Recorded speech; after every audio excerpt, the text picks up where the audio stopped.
region, so get ready because I'm definitely going to expect some surprises. All right, ladies and gentlemen, I'm here with S2G, all the way out from Turkey, a team that you guys have been seeing dominate in the land of Dawn. And today, we got some funny questions to kind of ask them as we progress through the MSC. First of all, congratulations for making it here, guys. I hope to see you do well in the wild card phase.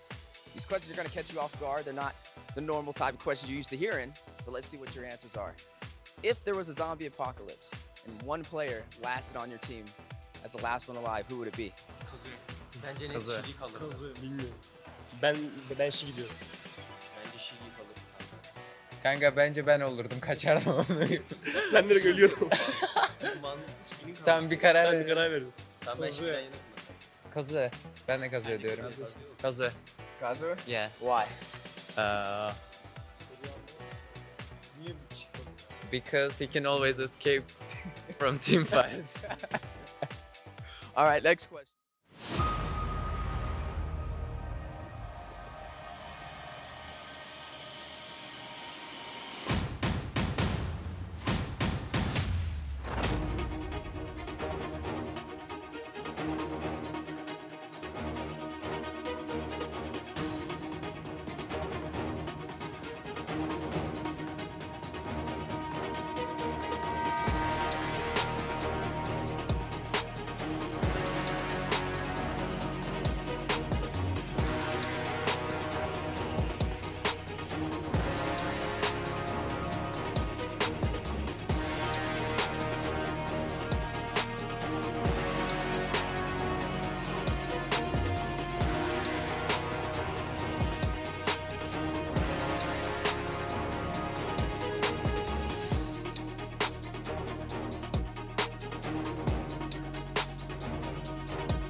Ladies and gentlemen, we are here all the way in Saudi Arabia, Riyadh. My name is Steph Weezy, all the way out from North America. Proud to be here as a video host, content creator, to be able to interview some of your favorite players and see what they like to do behind the scenes. We're going to be talking to all the hottest prospects all the way out from multiple different regions. So get ready because I'm definitely going to expect some surprises. All right, ladies and gentlemen, I'm here with S2G, all the way out from Turkey, a team that you guys have been seeing dominate in the land of Don. And today we got some funny questions to kind of ask them as we progress through the MSC. First of all, congratulations for making it here, guys. I hope to see you do well in the wild card phase. These questions are going to catch you off guard. They're not the normal type of questions you're used to hearing, but let's see what your answers are. If there was a zombie apocalypse and one player lasted on your team as the last one alive, who would it be? Bence net Kazı. Şili kalır. Kazı bilmiyorum. Ben Şi gidiyorum. Bence Şili kalır. Kanka bence ben olurdum, kaçardım onu. Sen direkt ölüyordun. Kuman Şili'nin kalır. Tamam bir karar Ben bir ver. karar verdim. Tamam ben Kazı. Şili'den yanım. Kazı. Ben de kazı diyorum. Kazı. Gazu? Yeah. Why? Niye çıktın? Because he can always escape from team fights. All right, next question. If you could be a fly on a wall, what wall would you want to be on? Where? Anywhere in the world. Madrid. Madrid. Senin? Mardin. Mardin. Mardin. Turkey City. Mardin. Also Mardin. Okay, if you could be a fly on any team room's wall to listen to information, what team for MSC would you be in? AP Biren. Biren. Oh, AP Bren? Liquid Yes. Echo. Liquid Echo? Yeah. AP Biren. AP Bren? Biren. Bren? AP Biren. There you have it, ladies and gentlemen. S2G guys, good luck in the wild cards. Thank you so much for spending your time with us today. Ladies and gentlemen, I'm here with Entity 7, Fury to be specifically, and the whole team behind him. And I got a couple of questions I want to ask you. Number one, if your team had a theme song behind them, what would the song be? Oh, okay. Dookie. Yeah. Oh, okay. One moment. Yeah. Is this true? Yeah. Okay. All right. Thank you for that. All right. Next question. If your team all had one superpower, you had to share the superpower, what would it be? Superhéroe y que tenga el poder inútil. ¿Cómo se llama este que se hace chiquito? Adman. Yeah, Adman. Ant-Man? Oh, really? That's a interesting. Why Ant-Man? Muy inútil, o sea, es muy inútil que sea chiquito. De la nada. Pero pega igual. Pero para qué? O sea, ¿para qué lo usaría? Ah, no, entonces, no, lo cambio. It's too late. Ant-Man it is. Ant-Man it is. If you could choose one team out here in MSC and use their talent as your own, what team would you choose? Onyx. Yeah, Onyx. Nice. Giving some credit out there to Indonesia and the King of the Skies. All right. Well, guys, good luck in the wild cards. Looking forward to seeing y'all compete out here in MSC 2024. All right, ladies and gentlemen, I am here with the team all the way out from EECA. You've seen them compete up against Team Spirit. That's right, Brute Force is in the building. And today we have two special guests to interview with some amazing questions. To my right, we have Mashiro. And then also to my left, we have Kojic. How you guys doing today? Все хорошо. Все прекрасно. And that would mean good if I had to translate it myself. Now, I have some interesting questions to ask you guys. Number one, if you had one food to eat for the rest of your life and you couldn't eat anything else but that, what would it be? Скажи, я не знаю. Пускай макароны будут. Spaghetti. That's a good answer. You can do a lot with spaghetti. All right, and then for your question, if you were handcuffed to one teammate on your team for a whole month, who would you choose? Marbon. Arbone. Okay, and if you had to choose one for Kojic, who would it be? Fangor. Gore. And if you had to choose one for Mashiro, who would it be? Fangor. Oh, maybe we should have asked Fangor. Well, guys, you've had an amazing journey, and you're just getting started out here in the wild card stage, so good luck on competing against these teams. Now, my last question to you guys is, who are you most excited to go up against? Proje FRRK. Oh, back RQ Akira, huh? Okay, that'll be a good one too. So, guys, definitely stay tuned. They're ready than ever, brute force, to step up to the stage for that $3 million cash prize. All right, guys, we are here at MSC 2024, and today we have a special team. You've seen them compete in Mekong. That's right, Zeno is in the building. As you see them stacked out, a powerhouse team ready for the wild cards. And I got some spicy questions to go ahead and ask them. So we're going to go ahead and start those off. First off, welcome to Saudi Arabia. How do you guys feel about being a part of the wild card stage? Excited. Excited. Okay. Well, what team are you guys looking most forward to facing in the wild cards? In this group, In this group? for me, it's probably KBG. KBG? Yes. KBG? Everybody KBG? Okay. Awesome. Let's switch it up a little bit.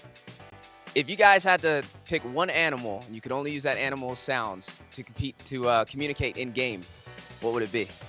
For me, it would be a dog. Dog. You guys can't use the same answers. Well, wait, what's the question again? If you, yeah, you can only use that animal sound.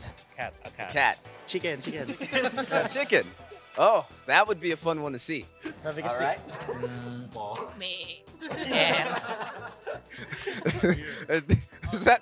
There's a sheep. All right, your turn. Cow. A cow. Okay. All right. A duck. Duck and Dolphin. a dolphin. All right, and then my last question, I'll lead this one to you.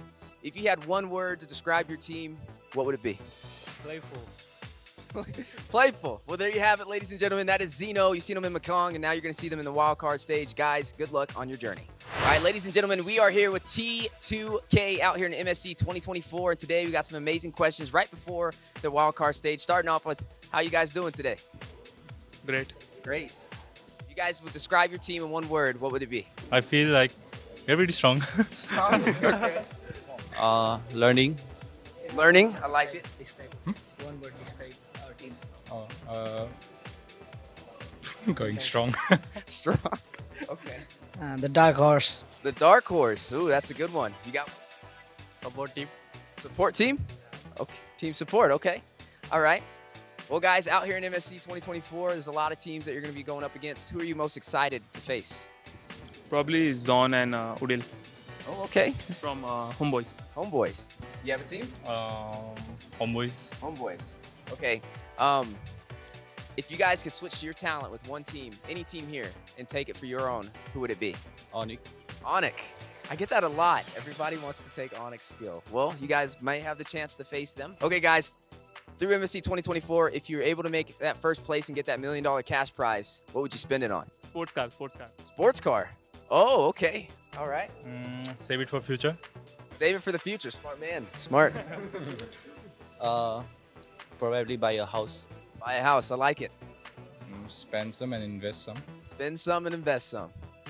I would support my family. Family man. I love it. Buy a house too. My house too. What about a team house? Hey, there you go. Well, guys, good luck in the wild cards. I look forward to seeing you guys compete in MSC 2024, and thank you so much for your time. We are back here at MSC 2024 with an amazing team all the way out from Mongolia, IHC, in the building. And right now, I have the full team here ready for some questions. Eisen to lead the way. How you guys feeling about competing in the wild cards? So excited. Excited? It sound excited. How have you guys been training? Have you been scrimming? Here? Yeah. We are not scrimming yet. Like, we are just going to the ranked. Yeah. Okay. Oh, rank games. How's that been in Saudi Arabia? Like, that's fine. But compared to Philippines, like, it's a little bit easy for us. What team are you looking most forward to facing in the wild cards? Homeboys. Homeboys. Oh, that'll be a good one. IHC versus Homeboys. The world has been asking for that match, and I can't wait to see it myself. What player, if there's one player on your team, would you say would be able to carry you guys through a game? Who would be the carry? Bibex. Vivex. Okay, if there's one player who fed through the game, who would it be? I don't. We just play aggressive and play safe at the same time. Okay, I like that.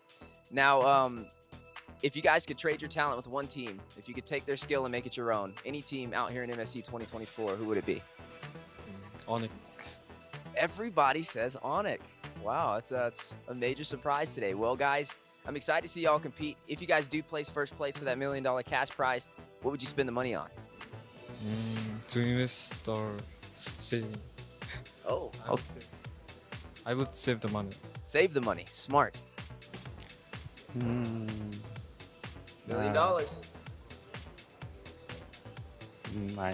don't think. Save it. If you don't know, save it. That's what I would do.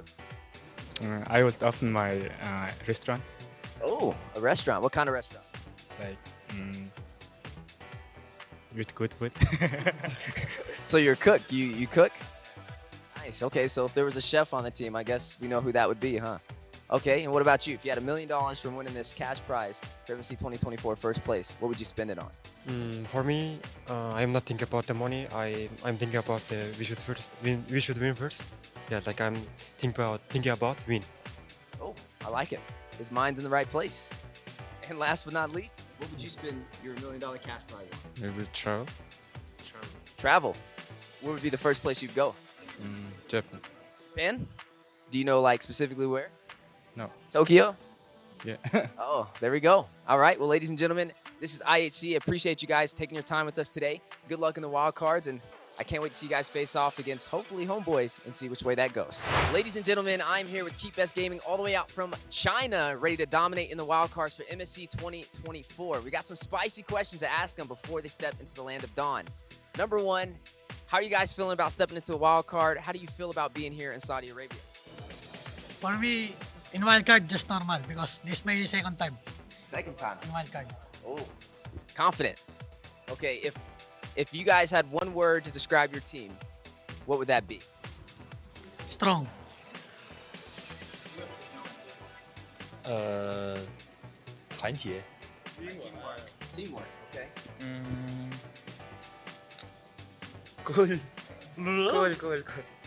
So cool. Yeah, very strong and cool. Very strong. Okay. I'm gonna ask you a question. If you guys won $1 million in first place for MSC 2024, what would you spend it on? I will give my teammate Lombo. Whoa. Wow. Very generous. How about you? I will buy a car. Buy a car. Any sports car? Fast car? Yeah. All right. And you? 跟着队友一起出去玩。 Wow, very team oriented. I love to see it. Keep best gaming. Guys, I got a big question for y'all. So you guys are out in China. Now you don't have as much heroes available to you like you do out here. How have you guys been training? Are you guys ready to compete with the additional heroes on the playing field? Yes. We are ready to fight. You are ready to fight. Yeah, I always say you guys have like the best story to be able to face through the wild cards because you have the hardest challenge of having to master so many heroes in such a short amount of time. So guys, good luck on your journey. We're looking forward to seeing you guys compete in the wild cards and definitely go the distance in the land of Dawn.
And we're coming at you live from Riyadh here for the grand final of the MSC 2024 wildcard stage at the EWC, the Esports World Cup.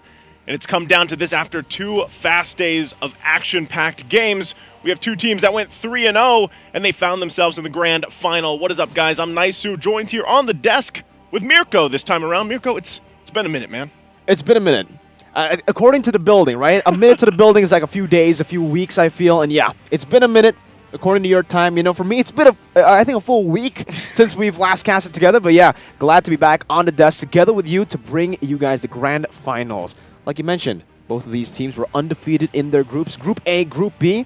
I would say, though, when it comes to the strength, a level of both these groups, we've had a fair share of, different comments, different opinions on Group A, Group B. It should be a little bit easier for Group A, should be a little bit harder, but I think even that was crushed, that expectation in the group stages. Yeah, the group stages, and as you guys have been seeing too, again, a big shout out to ROG, the official phone for MSC, the entirety of it. The ROG 8, by the way, it's a great phone, and the teams have been getting adjusted to them, of course, and we've seen now some of them getting 3-0 in the group stage, like you mentioned, both Entity 7 and Homeboys. And, I feel like as kind of things fell into place from day 1 to day 2, there were some surprises along the way. I know you had the morning shift with our good LaFell over there, but, was there anything that really stuck out with you from the groups? Unfortunately, for me particularly, I think for Group B, Group A, it's a bit different. For Group A, it's definitely got to be the disappointing run of the favorites of Group A, which is S2G. But for Group B, it was the Dark Horses, who were able to exceed a lot of our expectations in T2K. Yeah, it definitely was. That's just how the groups were, unfortunately, but we do get those two teams going the distance, 3-0, and this is now their final fight to see the world, because I know we've seen all these best of 1, so finally we get this best of 5 for the grand final. Finally, dude. And I think that's going to add an interesting dynamic so far from what you guys have been seeing in best of 1s because, hey, it's been brutal, it's been legendary, it's been simple. And, with that being said, as they get ready for the best of 5 ahead of them, whoever comes out on top is going to be joining the rest of the teams for the group stages. And, it's pretty exciting because this morning alone, we got to see some of the teams rolling in already, arriving here in Riyadh, of course. And it's good to see. I feel like there's a lot of excitement in the air, especially waiting for those group stages to start here. We're taking a look at these intros as well, once again, for Entity 7. These guys, man, I would say have been really impressive up to the point in their Group A where they managed to get to. And, as we look at the lineup one more time, it's Marquinhos, Hyde on Bush, Chan, Fury, and Irwin. And really, Marquinhos in his own right has really impressed me from the last time we saw him in the last wild card last year. And then everybody here on this roster really pulling things together for the whole group. Really impressed, even with Hyde on Bush's picks in the jungle, man. The Dairoth? The Dairoth jungle. Not many teams do that right now. No, not at all. And on the other side, we're technically seeing a safer version of the Homeboys because actually in MPL Malaysia, if you guys were following MPL Malaysia, this was the team that you guys would look to go in, especially after they've won like 2 games in the series, to go and pick up something like a Leomore, something crazy, something bombastic. But here around in the wild card, we don't really see that too much. We're seeing Homeboys play a bit more safer. Maybe it's the addition of Coach Jeff into the lineup, making it just a bit more disciplined with the team. Yep, and we're going to take a look again at the lineup here. It's Sapat, Chibi, Udil, Nets, and Zorn. I know yesterday, if you guys were watching with us yesterday, we saw the kind of swap between Zorn and Mal fitting in. And I don't know if we're going to see kind of that happen throughout the best of 5 series, but either way, whether it's Zorn, whether it's Mal that does step in, it looks like Homeboys, and something that can be said is they really like to fight, and they kind of have this interesting play style. I know you mentioned being bombastic and how they kind of rotate around the map, the picks they pick up. But I would say, man, we're just in a good area right now. I know we've kind of talked about this even leading into the wild card stages. It's refreshing to see some of the picks. I didn't even think we'd see a Zask. We saw him yesterday. A Zask, not only did we see a Zask, but we saw the Zask win, right? Because Bobby, he was able to pop off on that Zask, dealing 50,000 damage in the 9th minute mark, I think it was. It was crazy, without even the Holy Crystal. So the fact that some of these changes have happened to the game, obviously the Sky Piercer also getting nerfed. We have seen some changes, some new heroes as well. Well, a new hero that we'll be getting at very, very soon. But speaking of these two teams, right? For Homeboys, for Entity 7, Homeboys, they're more of an aggressive team that wants to take control in the early stage, and it's really all about getting these kills and winning out in the team fights. And I think for now, in the meta, that does fit the playstyle. I mean, it's the better playstyle to have, think so? I would say. Because when you go for the neutral objectives, yeah, it's cool and all. You have a very good advantage. You go for an early game lead, you can get that, especially with XP, with the turtle control. But the Lord control is a bit tougher to do. You can't do those Lord dances anymore, with the changes. You get a lot of damage placed on you, and teams like Homeboys, they actually utilize the Lord to punish you. You take the Lord first. Go ahead, Try it. Try taking that true damage after 10 seconds, bro. So this is coming from someone who before claimed that he's an LDE. I'm an LDE, but right now, it doesn't seem like anyone can LDE. Well, by the way, LD means Lord Dance Enjoyer. So Lord now I don't know Enjoyer. how you guys feel if you're enjoying the Lord Dances. We'll find out. But also, real quick, let's take a look at the recap once again of the format for MSC. Welcome, Warriors, to the grandest stage of them all, the Esports World Cup in Riyadh. Here, legends are made and champions rise from the ashes of battle. Last year, we witnessed the meteoric rise of Fnatic Onyx from Indonesia as they claimed the MSC 2023 championship. Their impeccable strategy and relentless drive crowned them champions, but the story didn't end there. At the M5 Championship, Fnatic Onyx faced their toughest challenge yet, clashing with the mighty Falcons AP Bren from the Philippines. In an epic showdown, Falcons AP Bren emerged victorious with a nail-biting 4-3 victory, etching their name in history once again. Now, the question on everyone's mind, can Fnatic Onyx defend their MSC champion title? Or will the M5 champions, Falcons AP Bren, continue their reign of dominance? This year, the stakes are higher than ever as teams from around the world converge in Riyadh for a chance at glory. 3 weeks, 3 stages, 1 ultimate champion. Let's dive into the battlegrounds. First stage, the wildcard stage. 8 teams, 2 groups, 1 shot at glory. In this high-stakes round robin, every match is a best of 1, where victory and defeat hang by a thread. The top team from each group will face off in an epic best-of-5 decider match. The winner moves on, the loser goes home. Simple, brutal, legendary. Stage 2, the group stage. 16 teams, 4 groups, battle-hardened and ready for war. This is where champions are forged. Each team faces off in a series of 2 matches. It's a marathon, not a sprint, where every point counts. If a tie breaks out, a sudden death best of 1 will decide their fate. The top 2 teams of each group advance to the playoffs. Lastly, the knockout stage. 8 teams, single elimination, no second chances.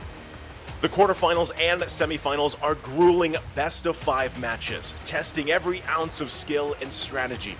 And the grand finale, a legendary best-of-7 showdown where only the strongest will claim the crown. As the dust settles and the final moments draw near, the stakes have never been higher. Teams from every corner of the globe will battle fiercely in Riyadh, each one driven by the dream of glory. Southeast Asia's dominance is challenged as teams from other regions rise, ready to upset the balance and seize glory for themselves. The stage is set. The Warriors are ready. Who will emerge victorious? Welcome to the Mid-Season Cup 2024 of Esports World Cup in Riyadh, where legends are born and history is made.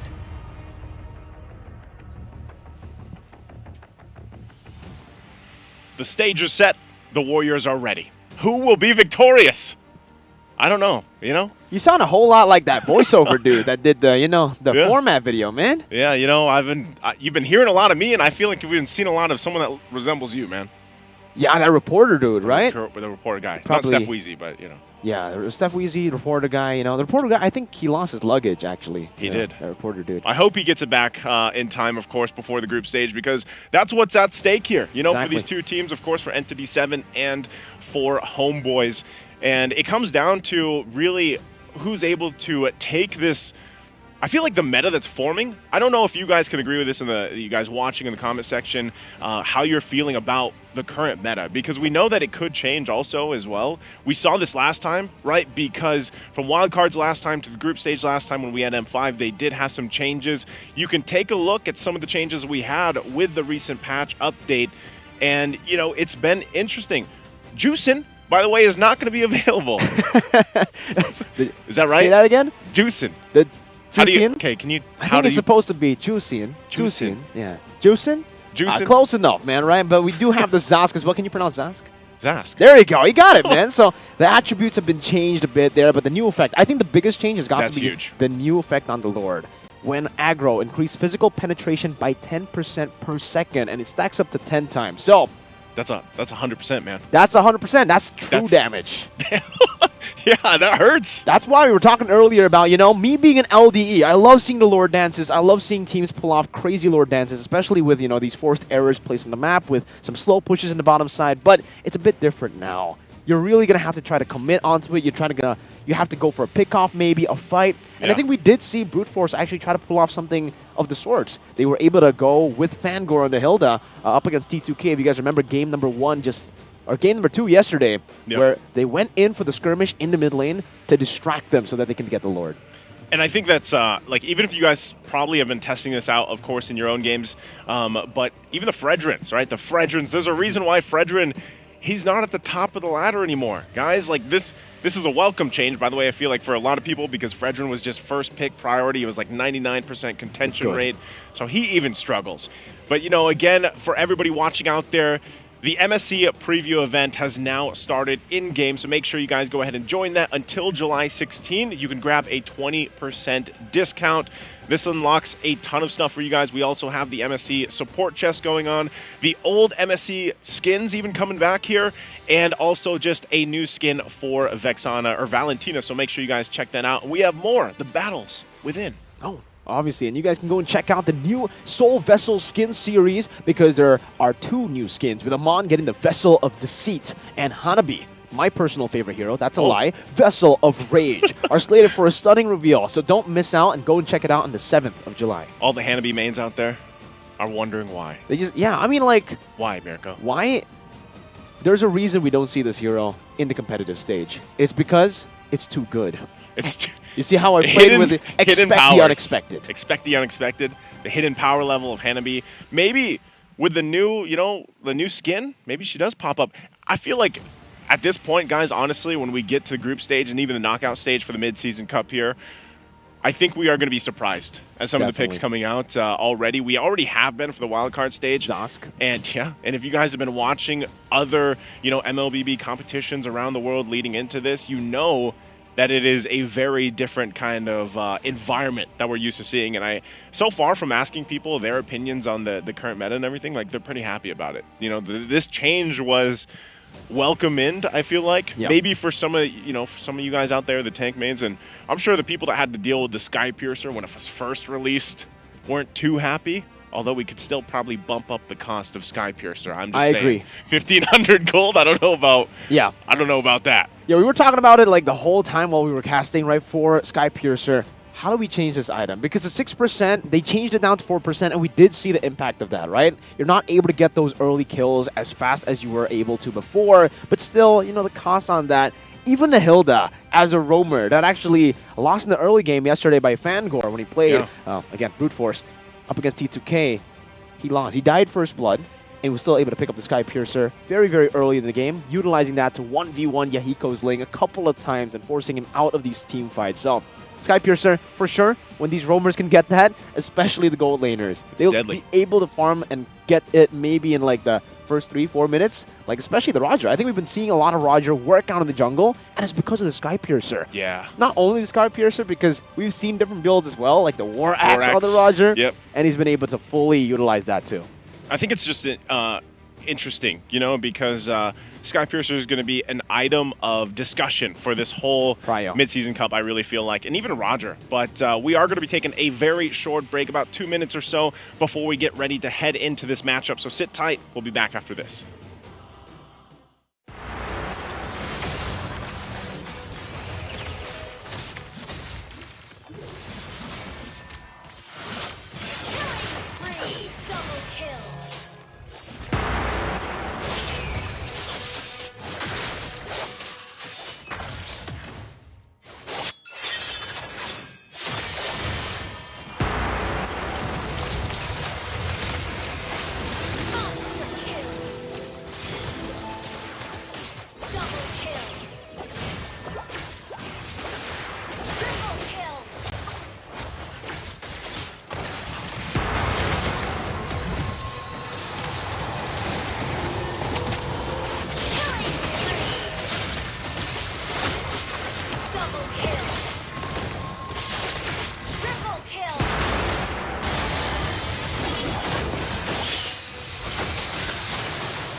And there we go. Welcome back to the desk here. Again, we got a little glimpse of some of the top 5 plays, I would say, mostly from also homeboys there. And, you know, I was hearing the casters in my ear as those plays broke out.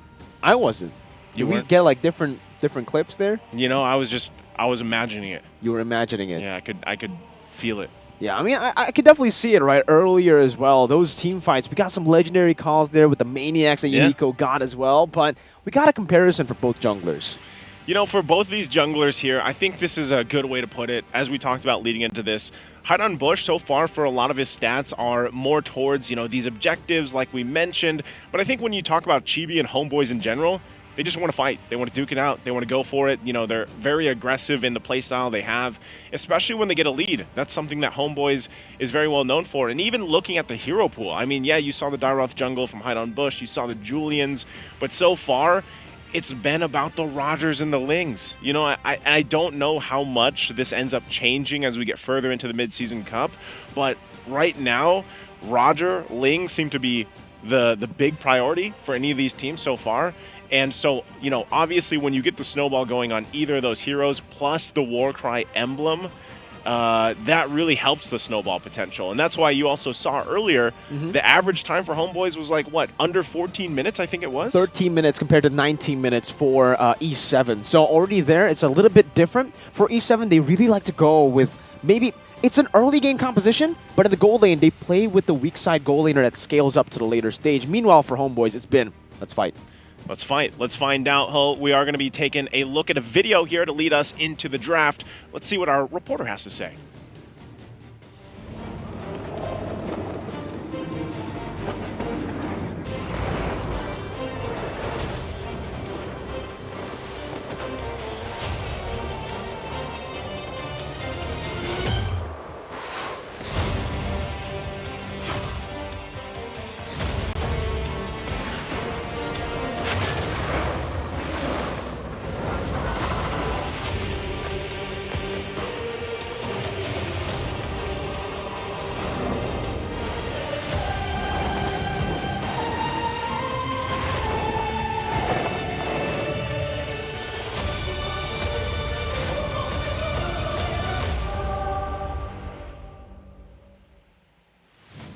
And here we go, ready for this draft. I thought we were going to get some insights on the that well-known reporter that we have seen many times, but leading us into this team, also we got the ROG ping test happen here. You got to just watch as they get to use these amazing phones, the ROG 8 that's powered by the Snapdragon 8 Gen 3 mobile platform.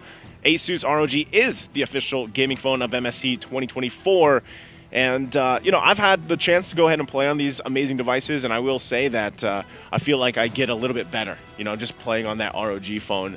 And, you know, as we get ready for the draft, I think going back to the point that we were talking about here, man, is the way things are falling into place, jungle-wise, jungle pick-wise. Even though I was saying we see a lot of Roger, we see a lot of Ling pop up, and those are the assassins right now being locked in, there's still a lot of room for versatility, I think. And so far, what we've seen teams do is pick up at least the Roger early on because it's flexible.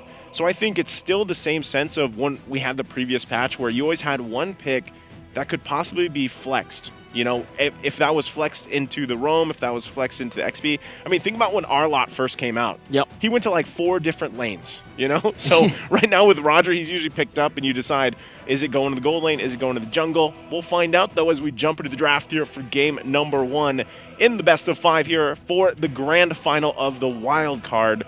And so Homeboys will be on this blue side. We got E7 on the red. And we'll have to see, too. I think some of the bans that we can expect are still going to be similar. You know, the Luyi, the Chip is banned out. Both of them come through. I'm wondering if teams still want to actually also ban some of the XP lanes, which is funny because so far on the XP lane, man, it's really been just Terizla and Yuzhong being mostly prioritized. Mozkov ban comes out, which even despite the nerf, if you will, from Mozkov, he's still quite devastating in a lot of these lineups. Yeah, it doesn't really feel like a nerf, right? Especially considering, you know, the win rate on this hero. I think it's still sitting at like an 80% win rate despite the changes. And What's surprising is I feel like for the damage, especially in the later stage of the game, once you have that power spike, it makes sense. You kind of expect that from a Moskov. But what you don't expect is for the Moskov to actually dominate in these lane matchups. I think it was day one where we got to see the Roger versus the Moskov a couple of times. I think it was S2G versus KBG, and then we had a couple other games with Fury as well on that Moskov. And the Moskov, for some reason, was always able to get the lane dominance there. So the fact that it's manned out away from E7, a team that was able to utilize it so many times in Group A to go and get that 3-0 standing, makes sense. The Harith, though, is also a really good ban from E7 towards Nets, but it's kind of different, this Harith. Yeah. While we're talking about, Moskov receiving some of the nerfs, Harith wasn't really, like, nerfed to the ground. Yeah, to the ground, yeah. It was just, like, a small little adjustment, but we're seeing Harith right now, at least in the wild card, standing at a 0% win rate. That's quite ridiculous, knowing that right before the patch, Harith was the most broken hero in the gold lane. But the Roger follows through as well. We have E7 banning out the Harith, the Chip, and the Roger. And it's a Valentina respect to Chan, someone who's been able to utilize that versatility on the Valentina to, I would say, just match up against whatever the opposing mid laner wants to offer. But that's going to be an Edith traded in for the first pick Claude for Homeboys. Yeah, I think, which is good. It's a good take from E7. They take the Edith. We know that Homeboys likes to play this. A lot of teams do, actually. And, we have this fun fact here for you guys as well. Chan has a 100% win rate as Luoyi in 4 games from the MPL Latam Season 1. And it's good that it's banned out at least for this game because we've been wondering how well this Luoyi is going to fit into the current meta, the current state of things. And we know that even with the change, even for the diversion, the cooldown on it, you have to be a little more on point. Whoa, this is interesting. The Bane is going to be locked in from E7. We got a glimpse at this before in the past, but now it's a Bane and an Edith locked in here for E7 on that swing back. So that Homeboys wanted the game plan of picking up the Claude, throw it in the gold lane. They saw that the Moskov was already banned. A lot of gold lane options that have popped up. So they've secured themselves the Claude. What else is Homeboys thinking here? Now that they've seen this, Vexana's going to come up. They still have the Minotaur open too. And they go the Ruby instead. Also, great choice here with a lot of CC potential. And really what you have to look out for from Homeboys with this combination is the knock-up from the Eternal Guard with the amount of CC that Ruby brings to the table too. So that's something that E7 is going to want to keep in mind in dealing when they have to consider these skirmishes or team fights. It'll definitely be the disengage power as well for Homeboys, right? Because technically for E7, they want to be looking for these pickoffs and they want to really try to prolong the team fight. With the Edith as well. The Onward, the Earth Shadow, like we mentioned earlier, and most importantly, that's the Primal Wrath that can actually, lock you down, force you into a long team fight. But with the Vexana, with the Ruby, you've set yourself up for a lot of disengage, and whenever E7 want to try to force anything, Homeboys technically get a chance to respond in a way where, all right, we'll either go head-to-head, throw these Eternal Guards, these Terrifies, these Curse Blasts, and the I'm Offended, the combos over to fight, or to say, you know what, we won't take this fight, we're going to go for some trades, and then we'll go after the other neutral objectives, or maybe a trade with the Claude. That's what they're expecting now, but it is going to be a Minotaur pickup as well. So Edith plus the Minotaur. That's a lot. Yeah. That's a lot. So that also means that the Edith should be going to the XP lane. That does give Homeboys a lot to play with now, with the Ruby still being a flex pick. I don't know if this is too out of the bounds here, but so far I would say with the wild cards, nothing is. Edith, I'm not sure if they'd actually even flex it into the mid lane. They could actually use it to clear things out. Primal Wrath is pretty devastating as well, depending on how curveball E7 wants this to be. But let's just assume it is Edith going in the XP lane to go ahead and battle that out. They already have great crowd control available to them. And now what I'm wondering and looking forward to from E7 is, what do they want to pick up in that gold lane, and what do they want to pick up in the mid lane? Because against the Vexana here and the Valentina being banned out, this could let us see something new. See something new. Like we said, we've seen Zask so far in the mid lane. There is room for that flexibility and that uniqueness. For E7, though, I feel like on how they want to approach this already, because they have the crowd control pretty much under par, on par. The Bane comes in and has Deadliest Catch, so that is also a layer to it. They actually want to go ahead, and if they can pick up some burst in the mid lane even, this will really round out the damage boxes that they need. And then even in the physical department, right? The gold lane is still something. What do they want to do against a Claude? Top of my head, do they want to possibly pick a Brody? I know we haven't seen too much of a Clint even come out, but I'm wondering if they want to go with a traditional setup. Another combination gold lane we've seen with the Minotaur is the Iksha.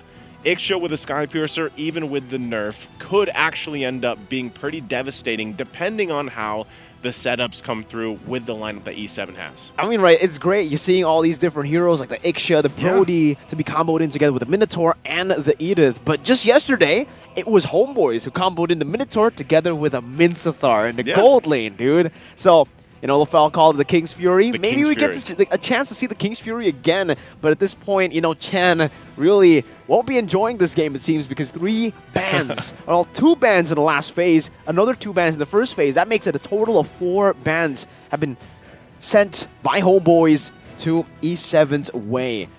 This is going to be really tough now. I feel like, especially considering the Vixana's been picked up, it kind of forces E7 to go for the Fair Miss, which can still be great for them. They have a lot of sustain. Their composition is built to team fight, and the Fair Miss will add a lot of more, you know, depth to that kind of lineup. Maybe Novaria? But the thing is, right, it'll be one-dimensional. It'll be 2 one-dimensional. They'll only be looking to team fight. And yeah, that's why I feel like the Novaria will be a safer choice.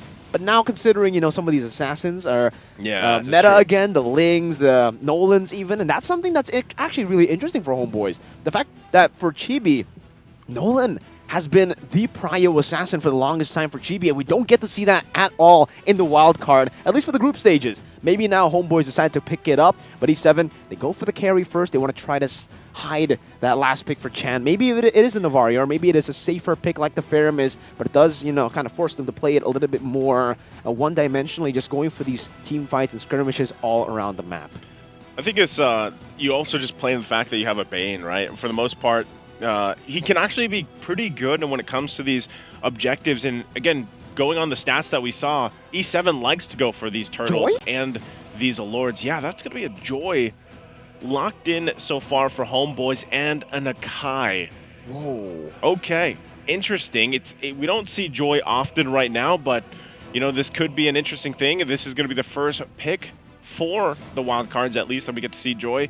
And so far with that, that's going to have everything fall into place, of course.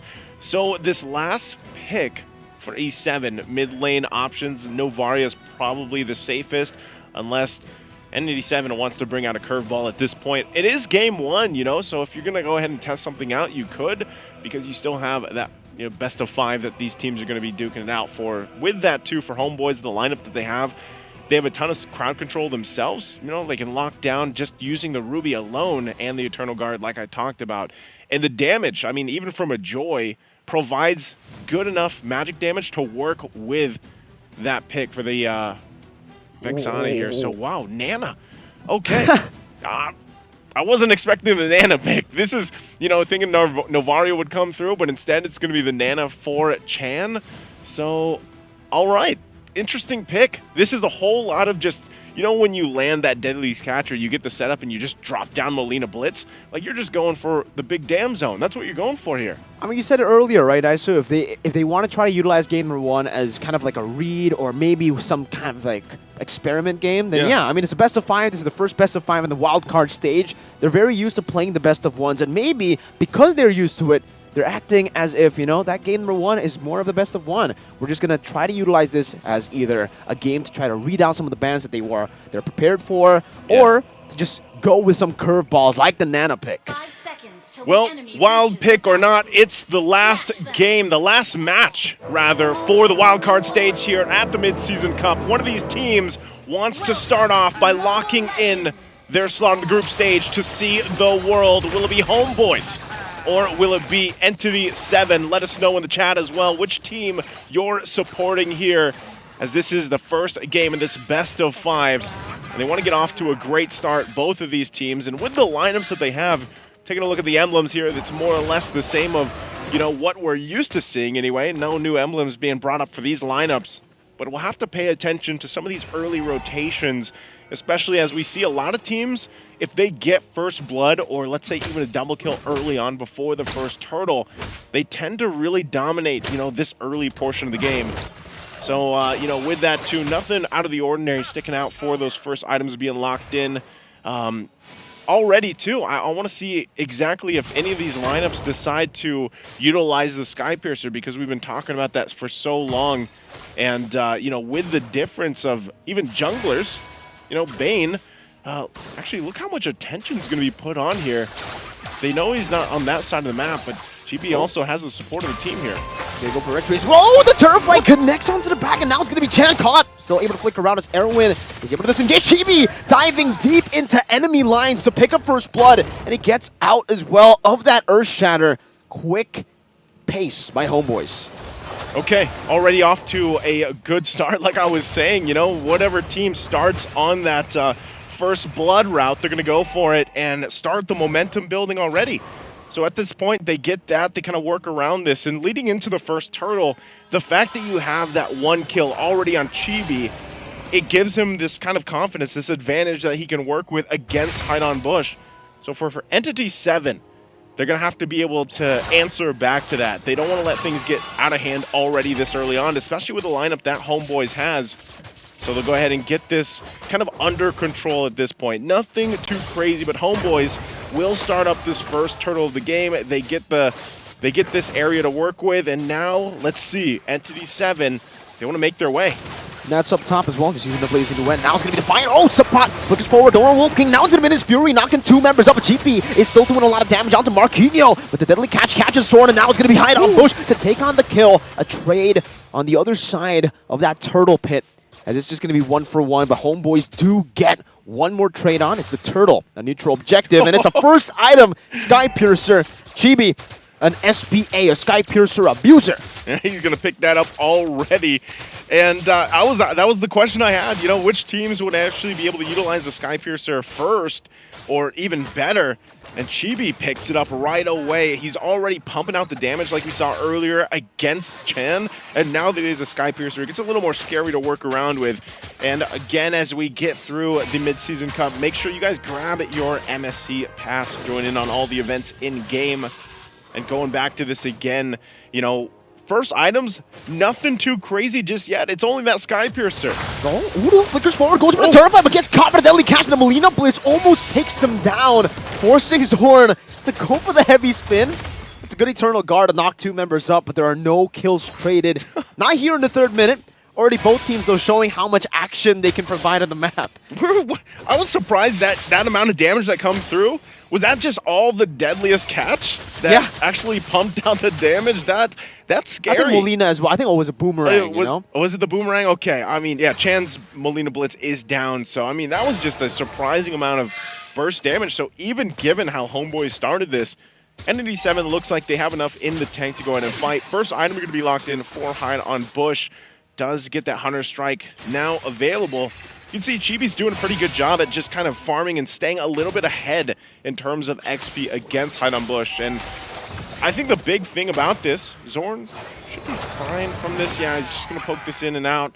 And Hide Bush there. The thing I want to see is once these objectives, these objective fights happen, Entity 7 in this position they're in can actually contest this. I know they're down a couple thousand gold, but you already got a glimpse of the amount of damage, and they have the setup potential with the Minotaur, with the Edith, that they can play around. First item also going to be picked up here now by Fury, the Corrosion Scythe. Still going to stay on that bottom side, so it's just a constant 1v1 with the gold laners as they battle it out. But it's going to be on 4-on-4 eventually. I mean, neither team wants to really start this up. It's not the turtle, by the way, that has that 10% penetration. But, oh, there's the heavy spin. Good pin down by Zorn now. The team follows it up, and his Fury going to be able to knock 3 members up as Marquinhos able to flick around with Primal Rat now. Deadly catch popped up, not able to connect now as a Molina Blitz gets rid of Zorn's HP bar, but Chibi is still able to win out the Retribution up against Hide Bush, who was around the turtle. Zorn getting out too. And Homeboys are just playing it very clean. Nets in the mid lane. We'll have to respect the Molina. Placed down by Fury, but Chibi, security there as well. Look for damage with the help of the Blazing Duet. Dives up under the turret and goes for the kills. Now one last shot with the electrifying beats, but Chan will have Erwin to back him up. Chibi will go for the recall. Jumping back in. That's a very low Chan who's forced to pop into Molina again. Just in case Chibi dives in. Just in case. I mean, sometimes you're like, man, this Joy, where is she going to go too? And I think at this point, you know, what you're looking here from the team fights is really how Homeboys is able to go in, get the objective, and then disengage. That's kind of what the usage is right now from Udil, using that Eternal Guard. Sometimes it's just for the defensive peel. Oh, there's Conceal. Heavy spin, no Purify. Fury is going to be pinned down. And Udil takes the kill with a Curse Blast. Now, Chibi diving under the turret, hide on bush, able to disengage with the deadly catch. Chibi going to be caught in a tough spot now. But he has those dashes. Easy reset for Chibi. As Homeboys gets down, and the Eternal Guard is thrown out by Udil. Getting 2 members knocked up, and you can see how oppressive that Eternal Guard is. Walking up, zoning them away, putting the glowing wand on them. And everyone will have to just take those 2 swings of the sword. I think this Akai pick, hold on, a lot of damage on Erwin. He's going to be fine, has the heal as well, quite tanky himself. But going back to this, Akai pick is working out really well with the game plan from Homeboys. And sometimes it's really just the timing. Like a lot of this, you're seeing they get the information, they lock in, Purify's not available for Fury, they're shutting him down. You saw that was a fleeting time, now picked up by Zorn. Has the heavy spin even more now. Yikes. And yeah, that's a big yikes. It's something tough to deal with. For Entity 7, I'm really trying to look at how can they keep this from going too out of control. They're still maintaining, you know, a 3,000 to 4,000 gold deficit. Zorn, though, again, gets the pin down. Minus Fury with the flicker, catching them back. Oh, that's good. I'm offended. Catching Chan as well. As the Eternal Guard locks Erwin down. The Blazing Duet now by Nets, dealing a whole lot of damage to the back line. And what back line? That's actually the front line. Curse Blast as Zorn flickers forward, trying to go for the kill. 3 for 1. It's Subpot traded in. Marquinhos can't even get the Earth Shatter down as he gets terrified, and now he's forced to pop in a Primal Rat. Chibi will just collapse on him, and Zorn takes the kill away with the heavy spin. Okay, well, I asked the question earlier, what can Entity 7 do from keeping this getting out of control? Oh, no passive. Chibi just walks him down with the electrifying beats. 9-2. It's a massive gold lead for Homeboys. My goodness, they got I don't know, they got to throw the drum set away or whatever Joy plays music on. Whatever the electrifying beats are, they need to get rid of them because Chibi has been just a destruction all by himself. You know what Trex would say? What? Punch her in the face. Yes, that's probably what Trex would say. You could do something like that. Right, look at this team fight in the replay. You see this, and then the Nets coming in. This is the nothing but Nets moments where he goes in at the right timing, pops the Blazing Duet, signature pick of his, comes up, cleans up, and then they add a little spice, a little sugar on top of it. They go in under the turret even, and now another fight. I'm offended into the Eternal Guard. Marquinhos can be pinned down before he can even do anything, and look at that, just with a few basic attacks, he gets it. Only a bit on 2 Nets. That's a good shutdown. His hide on push goes for some damage. Fury picks up the kill. Meanwhile, Chibi gets rid of Erwin around the other side. It's a gold lane in the next speed, traded in for an XP in a roam. So for Homeboys, I think they actually lost out on that trade. Yeah, this is actually good for Entity 7 to be able to actually get a couple kills that they needed. Also, Fury stayed alive here. He's got at least the golden staff now going with that Corrosion Scythe. Needs a little more time to catch up. I mean, he's 2,000 gold behind Nets. So where is Fury going to find that gold? And right now, the answer is in these team fights. You know, he's kind of forced to stay together because what happened earlier. Even if he has the Purify up, there's enough tools from Homeboys to just kind of still lock him down if he's trying to farm up by himself. So he kind of needs to constantly be aware of where he's going to be getting that gold to catch up here. He could be a saving grace for this lineup for Entity 7. Zorn just checking things out here. They might still force a fight. Homeboys loves to do this. Oh, I'm offended. Will not be able to connect on Erwin. So they got this information. Again, we're still 15 seconds away from this Lord to come up here. Entity 7, I wouldn't say they're in a good position to actually contest the first Lord, though. We got to remember, though, right? If we take a look at the game time, this is Homeboys' territory. This is the 13 minutes that they usually end their games in, the window for Homeboys, you could say. But for Entity 7, if you paid attention to the stats earlier in the head-to-head, they like to take the game a bit longer. And technically, I can see that skirmish being done by them. It's a deadly catch to disengage from the I'm Offended. Chibi just using electrifying beats here. Oh, Marquinhos with an Earth Shatter flicker. Trying to go for that catch. But back to the point, for Entity 7, they want to prolong the game. And their composition with the Nana, with the carry, and technically almost everyone in that team, you can go for the late game team fights, and they'll be very, very good for you. Well, their average game time was what, the 19-minute mark. So if they can bring this game number 1 to that point, it'd be better for them. But right now, as the Lord is just going to be easily secured by Homeboys, as has the Turtles previously, Entity 7 will find themselves on the defense.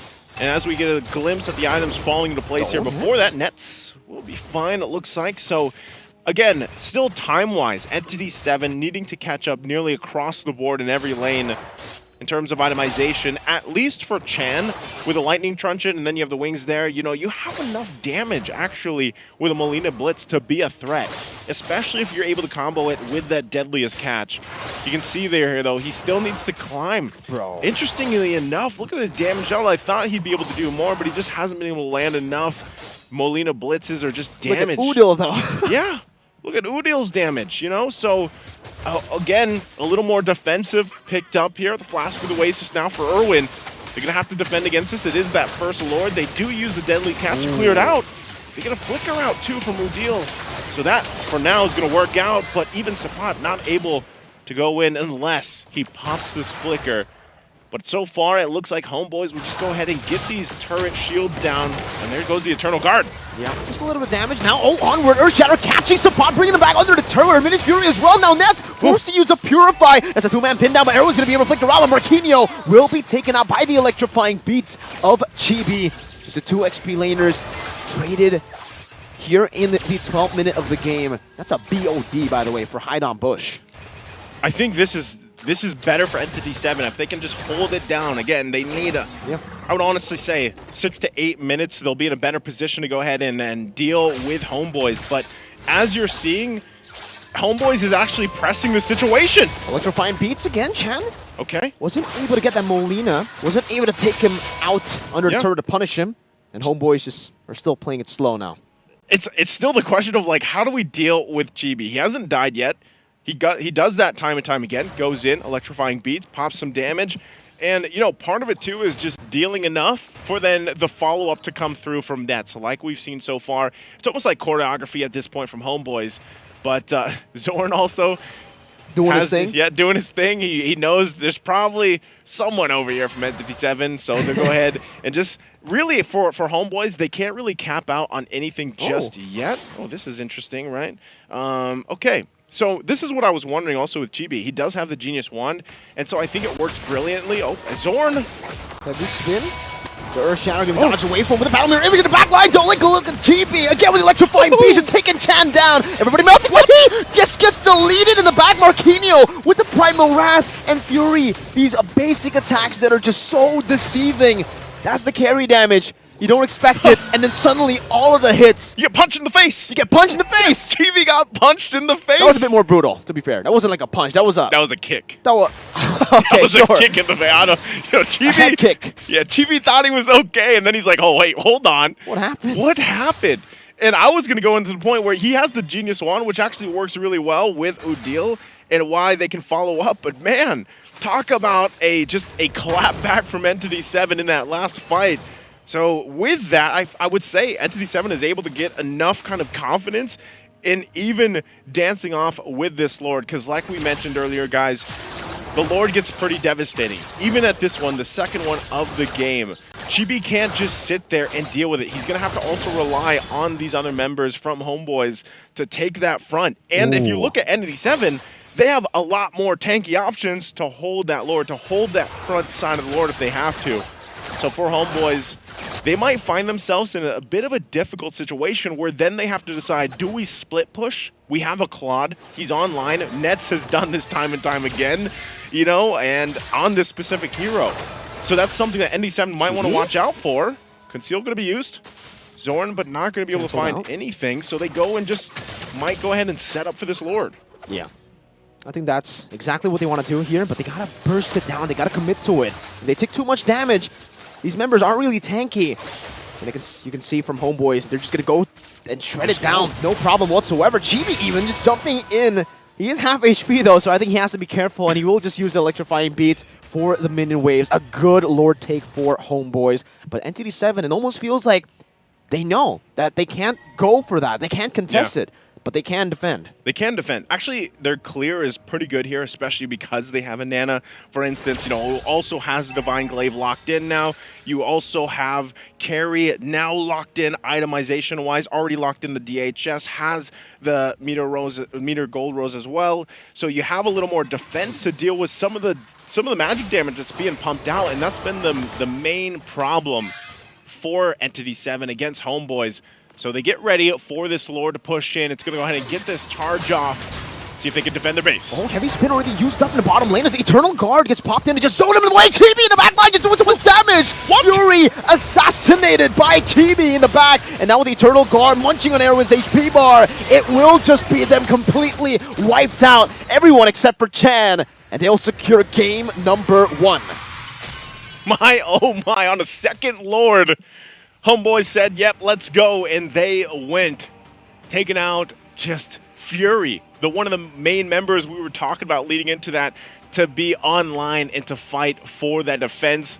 Chibi knew the assignment, went for it, and got it.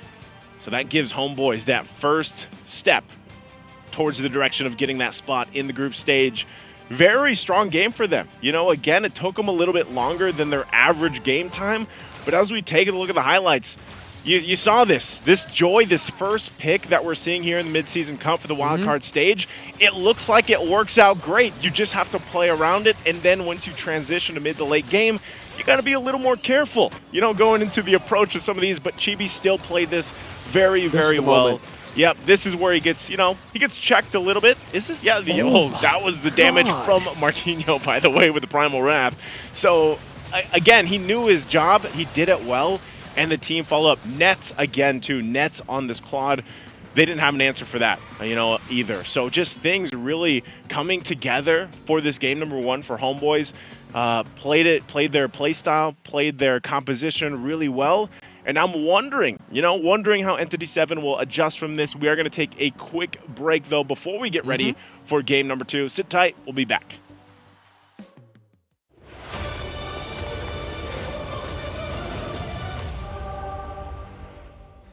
Twists, turns, and a little bit of burns is how I describe day 2 wildcard for Group B. Full of excitement and full of crowd favorites. But one team stood above the rest, and that is going to be Homeboys, all the way out from MPL Malaysia, Season 13, dominating again in a similar fashion for Group B today in MSC 2024, Saudi Arabia, Riyadh. I have the whole team with me side by side, and man, the world has a lot of questions. First of all, guys, an amazing performance for today. Undefeated, just like Entity 7 for Group A.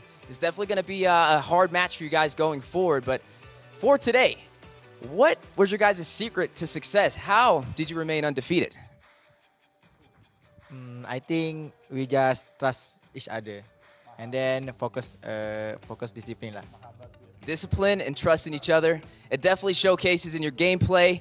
Being undefeated is super hard. Tomorrow is going to be possibly your hardest match so far in MSC 2024. But for today specifically, what team would you say was your hardest that you had to face? IAC. IHC.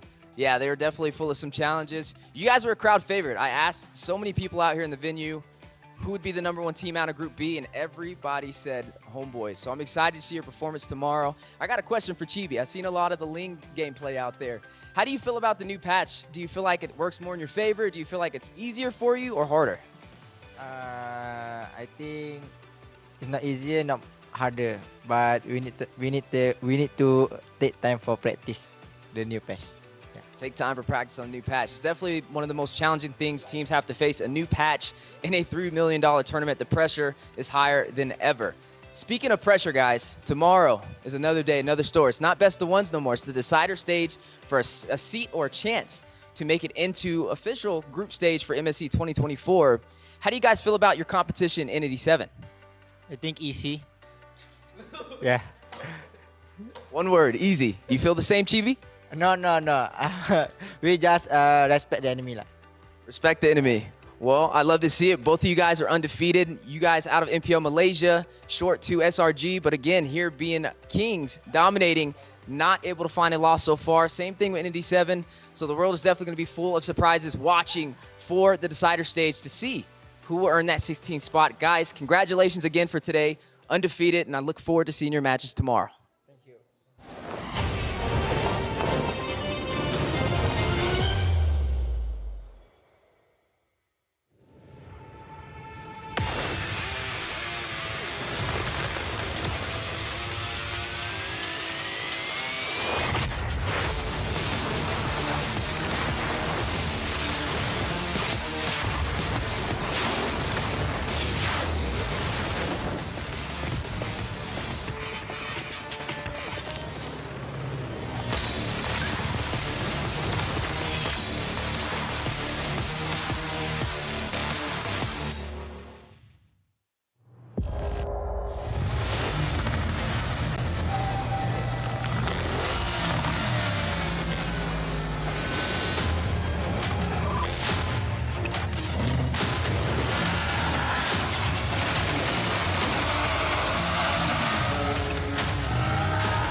New adventures bring new challenges. Even as the heat rises, dandruff and grease won't stand a chance. With new Clear Men, powered by triple formula technology.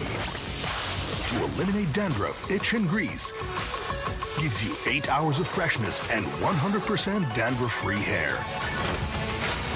New Clear Men, 0% dandruff, 100% confidence.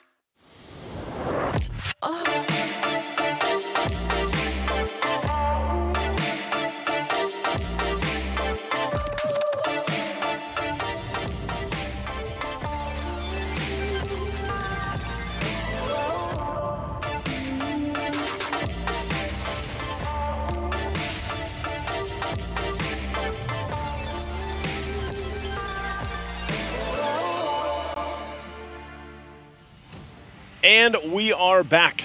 Once again, welcome to the English Desk. If you're just joining us, I am Naisu, this is Mirko, and we are here for the grand final for the wildcard stage. It's day number 3, and it's Homeboys and Entity 7. Homeboys is now up 1-0 in this best of 5.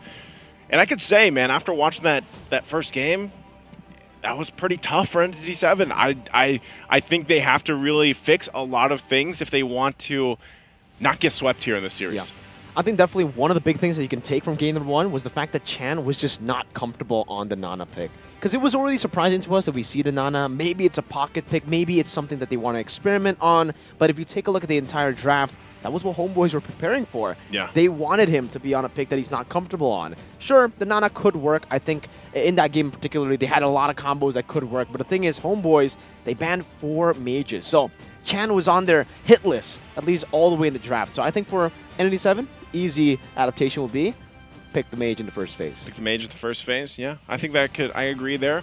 Let us also know what you guys feel and agree with for our broadcast, our production here, of course, for the Mid-Season Cup 2024. You can go ahead and scan that QR code and let us know your constructive feedback for us to improve everything that we can do here as we go through MSC again.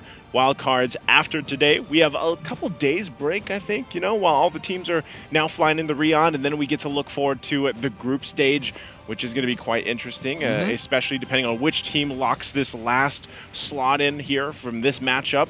Homeboys is looking pretty good to be that team, though, and I think even when you kind of dissect the game number 1 that they had there, I don't know. I didn't see too many weak points other than it just looked like when they did get, when Chibi got checked, it was more so if we have this lead that we can work with, we have this kind of lineup, we might as well keep putting pressure, because I think that's what the Joy did, man. The Joy was simply for the fact that you had, especially when the Genius Wand was locked in, we already saw how much damage Joy can do early on, but once you get those items locked in, you force yourself into the back lines, and then you just follow up. Udil, he was just top in damage because by then the magic resistance of Entity 7 was already whittled down, and you follow up with everything that you can with that Vexana. So now looking at this again, Chibi on the Joy pick, that was the first one finally that we got to see Joy picked up here throughout the wildcards. It's been a whole lot of Roger, a whole lot of Ling, and just assassins in general, and the occasional Fredrin.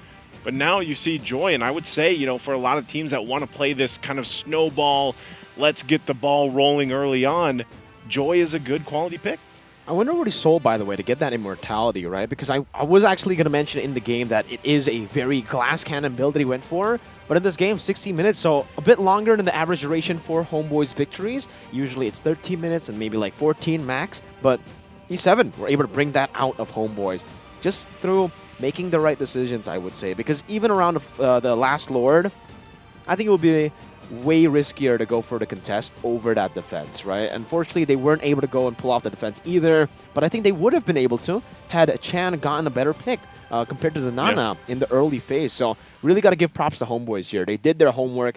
A lot of people, I think in the group stages, especially in the wildcard, I think have been underestimating all their opponents. So the fact that Homeboys are like, okay, Group A, significantly weaker on paper compared to our group, but we still got to respect them, just like all the other teams here in the wild card. So they did their homework really well. They targeted Chan, and so far, when Chan doesn't get his pick, it doesn't seem like it's the same E7 that we saw from day 1. Yeah, definitely. And like we had that fact when we were in the draft for game number 1, he's been a monster on the Luyi pick, so I think that's probably a staple from Homeboys, at least for the draft. They're just going to ban out the Luo Yi. See ya, Luo Yi. Yeah, you gotta wonder what is going to be available for Chan, because we've seen him be a playmaker himself throughout Entity 7's run in their group, and now that they're at this point, they've got to be able to answer some of the pressure that Homeboys is putting. I think any team that goes against a team like Homeboys, and there's a lot of them in the groups waiting, I feel like, you have to really adjust early on, man, because for some reason, well, I know the reason, it's this patch. Things have changed, and you can't have these like slow starts anymore. You really can't. can't, no. It's all just like fighting, clashing, and even when it comes to those Lord fights, it's the same thing. You know, if you fall so far behind, and right now it feels like even 4,000 gold deficit is tough for some teams to actually go and contest, like when it comes to the Lord. It feels like, especially when your team is able to get the Sky Piercer very early, that 4,000 gold lead. That first item, by the way, That Chibi. first item for Chibi, the 4,000 gold lead feels more like a 10,000 gold lead before the patch hit. Because the Sky Piercer, I think we got, you know, visual on the stacks as well. I think at that point of the game when we did see Chibi get level 15 on the Joy, he had 30 stacks of that Sky Piercer. So already there at that point, he was executing people very, very easily everywhere around the map, and that's why he was able to just go in with the Immortality, with the Blood Wings.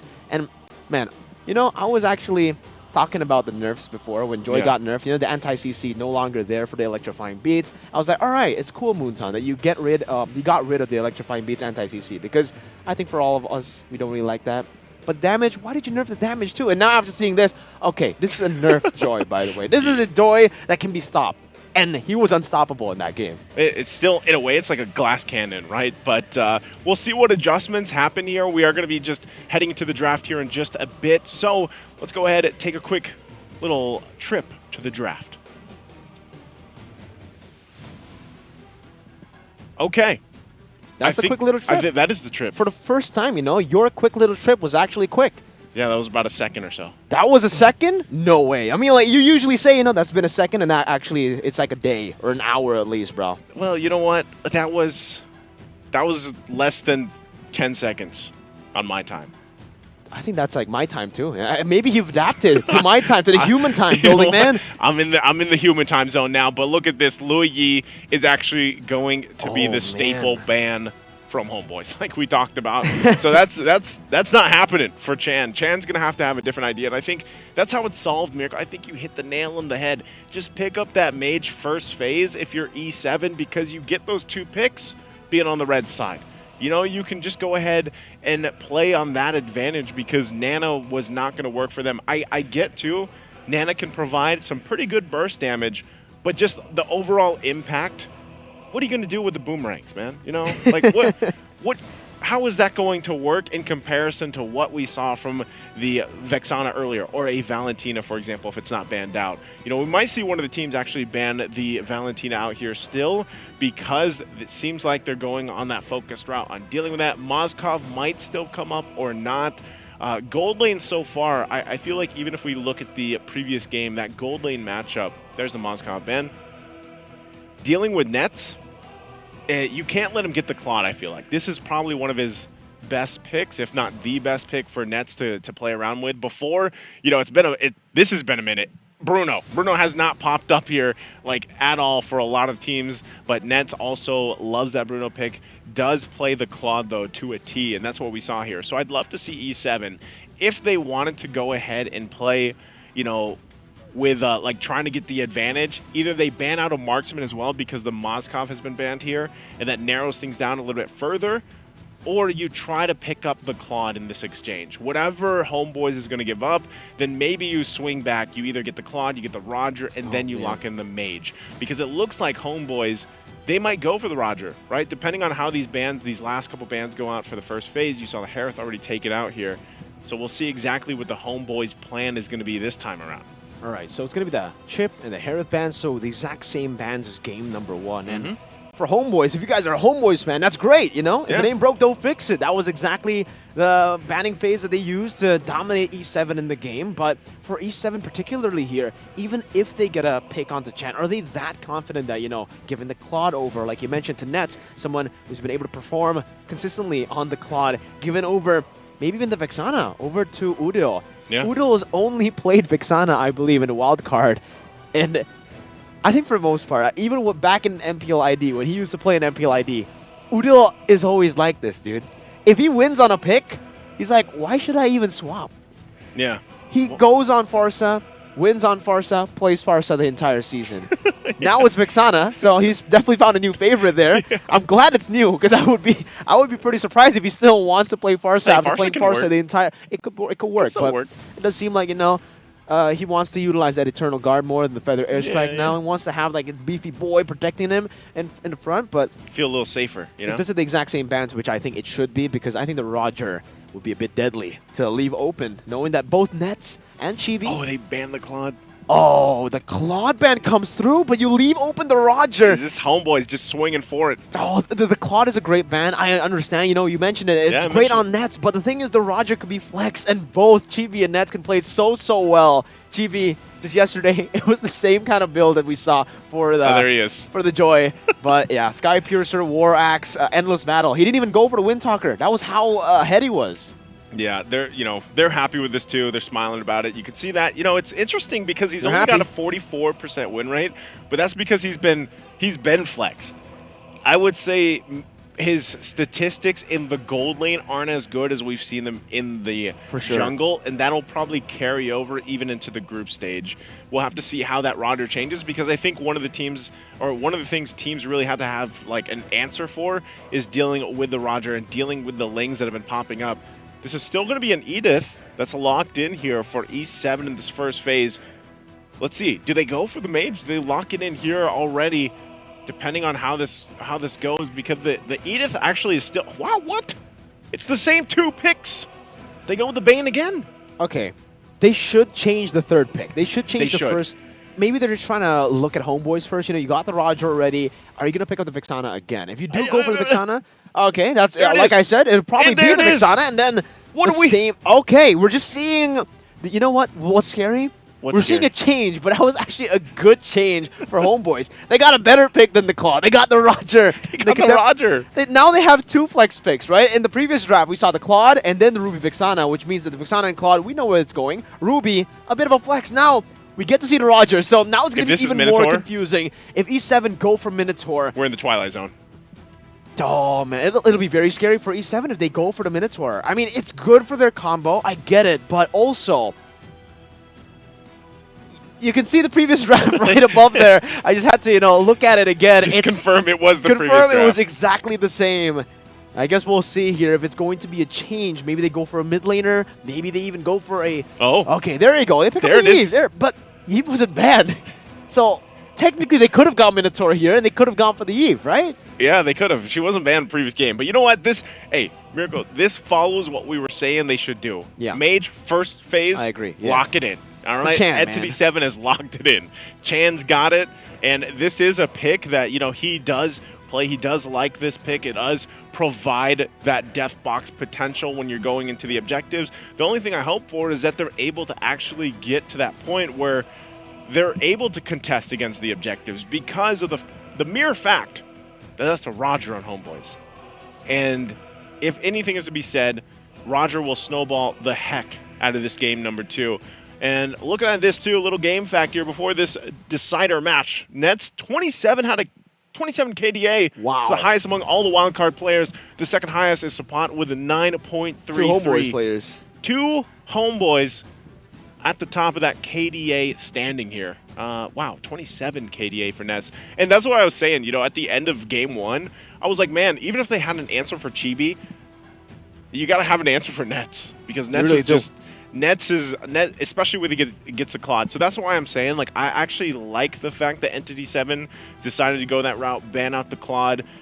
It forces Nets on something else. So I'm also wondering what Nets will pick, because he is one of the players that likes to play the Harith in the gold lane, but that's banned out. So we might see him bring up maybe something new for the gold lane, unless this is a flex. Unless the Roger is flexed for Nets in that gold lane. But as we get through this second phase of bans, the Terizla is banned out, the Minotaur, like we mentioned earlier. And, you know, for I think both the teams, this first phase is good. It's locked in. I mean, it's nearly identical but the Eve I like better than what we saw last time. I think a lot of people still need to see the the value of Eve in the current meta. That's true. Because I feel like she could be quite devastating with some of the new items too. Great poke. You know, the poke is actually pretty good. The glowing wand could actually provide a lot of value to this lineup going against Homeboys, if that happens to be one of the first few items that is picked up here by Chen. Because, you know, there's a Ruby over there, there's a Roger, and you kind of need to deal with it. The only thing I don't like about Eve, she's stationary. Yeah. Like, you are vulnerable in that sense once you set up. And that's exactly why they banned the Ling, right? Because the Ling would be able to take advantage of how stationary you are, of how you're technically immobile in these skirmishes. You can't be, you know, as flexible as a Valentina, as flexible even as a Lo Yi with the diversions. You can't find those angles, and you don't really have a way to self-peel. Because usually with the heroes like this, you have a way to CC your opponent, right? Even the Farsa, you get the immobilization with the passive. But now with the Grok and the Terizla banned out, they're really trying to stop E7 from bringing up these heroes that can actually lock these members down from Homeboys. Because I think for Homeboys, they want to play similarly to how they played or executed their game plan for game number 1. They want to attack from different angles. They want to utilize their mobility and to make E7 utilize their resources, and then Homeboys comes in again. It's like a layering type of gameplay for Homeboys, baiting out resources and then coming back again later.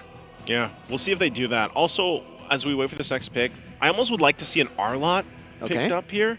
I think that could work out really well, kind of swooping them into either the deadliest catch or into the real-world manipulation. Yeah, you know, it could work out, but Carmilla is going to be the answer for now. So that's the answer for E7. This means the Carmilla, is this going, where's this going? Is this Rome? Rome Carmilla? It has to be Rome Carmilla, right? Technically, yeah, it should be Rome because Vayne going to the jungle, Edith going Edith XP. Yep, all right.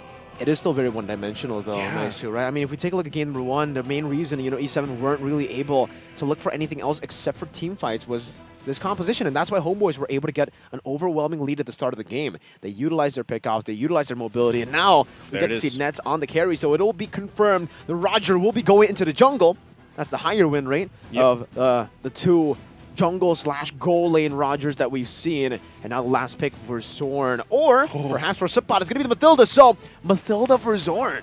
Yeah, this is a great last pick here, and it's funny because Mathilda in a way is kind of slept on now, which, you know, she was in this kind of mode where she was banned out constantly previously in the year, but a lot of teams don't want to pick her up as much, but she still provides a lot of value. And this, really, the value that comes from Mathilda with this lineup from Homeboys is the guiding win. Mostly, I'd say the guiding win, allowing the carry to maneuver around a little bit better, because there's a lot of lockdown that could happen from E7 in the form of that deadliest catch. You know, even the Curse of Blood will be able to set things up for Entity 7, despite what they have here for Homeboys. I think you need that mobility, because you already have it. Roger has enough mobility himself. You know, and you can play around that. Yeah. You have Eternal Guard to disengage for yourself, so this is really for that carry pick. And here's the Clint that comes through for E7. Interesting. This is, you just look at this lineup. Mobility versus stand your ground. Just stand your ground. Post up, fight it out, and hope, too, that, you know, you can make it through. Because I still would say, like, it's almost a similar facet here for E7. They want to get to the late game. Clint can do quite a bit of damage, but he needs time. You know, he's going to get time to get to that high noon status. He's not just firing off early on, you know, and Carey does too, but the whole point of this is, again, Roger is across from you. So, you know, we saw a glimpse of Bane's damage in the previous game. Hopefully they can have even a better time, because he lost a lot of his purple buffs. If you guys lost if you didn't see the breakdown there of buffs, they need to lock that down for him. So, we got the lineups here locked in for both teams, Homeboys and E7. It's about same, but a little bit of diff. Let's head into this game number 2 and find out if Entity 7 can bring this series in the best of 5 to a 1-for-1 as both teams get closer to locking things in for the group stage. And also looking at this, there's a whole lot of quantum charge for Entity 7. Focusing mark, though, too, for Irwin. Look at this already, the pressure from Zorn. I don't think they're going to be able to catch him at all. Take a couple hits, going to be fine.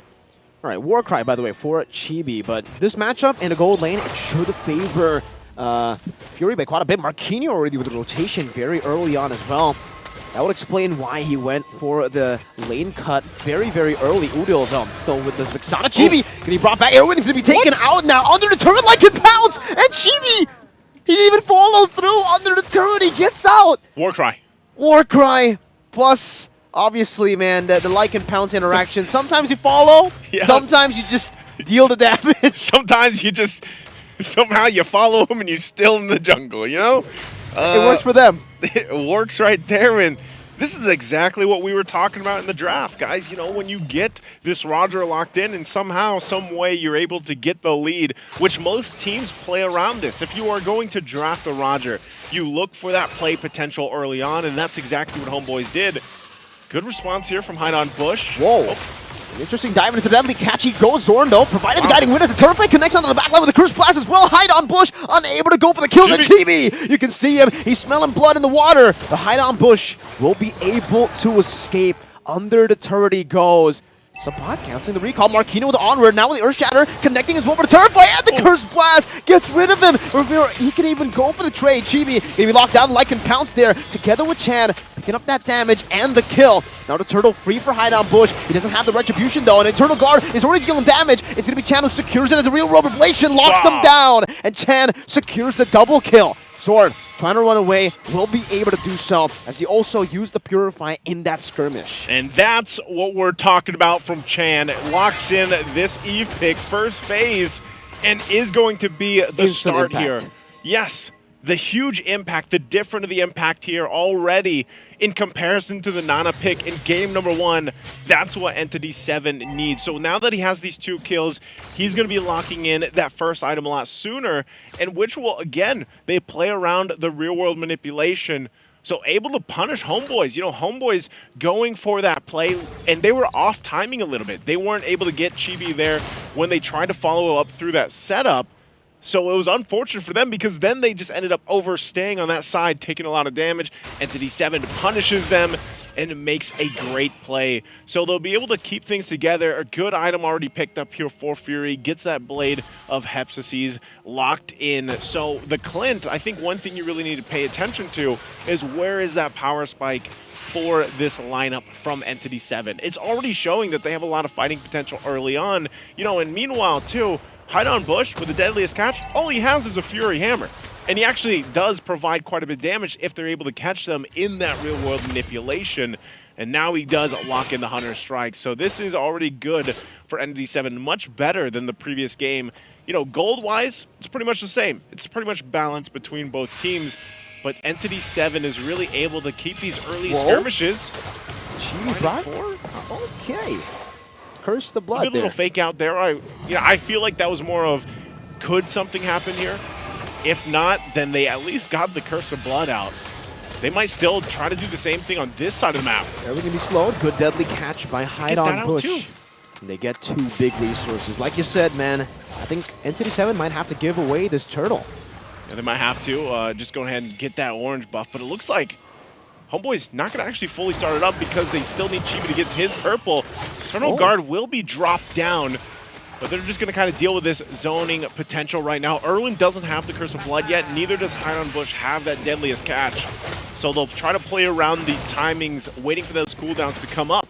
Oh, Marquinhos with the Earth Shatter and the Flicker combo connecting on the Chibi with Onward, not connecting with the Primal Rat, doesn't have damage with that, the catch as well. Chibi's Lycan Pounce now caught in the real world manipulation as Hide on Bush gets rid of them. The Curse of Blood on the 2 right into the combo of Hide on Bush. Earth Shatter knocking Udil up, doing some damage. Chan with the Flicker forward, but Udil will respond to that with his own Flicker. Both teams now for Chibi, he was not able to get anything. It's going to be E7. Straight into the tier 1 in the mid lane, taking it away. And this is a good lead for E7. This is a great lead. I mean, they're up now 2,000 gold against Homeboys, really showing that they control this phase of the game. And meanwhile, this whole time, Fury, the gold lane experience, just chilling in that gold lane, farming up, getting everything that he needs. Does get that turret down now, tier 1 down in the bottom side. So he's going to go ahead and get to rotate and continue to farm up here because so far he doesn't need to be in these fights, man. Like he's doing his thing, his own time, And Entity 7 is able to just again post up and fight it out. Look at the XP difference this time around, and this answers the question on why the Bane again in the first phase with that Edith.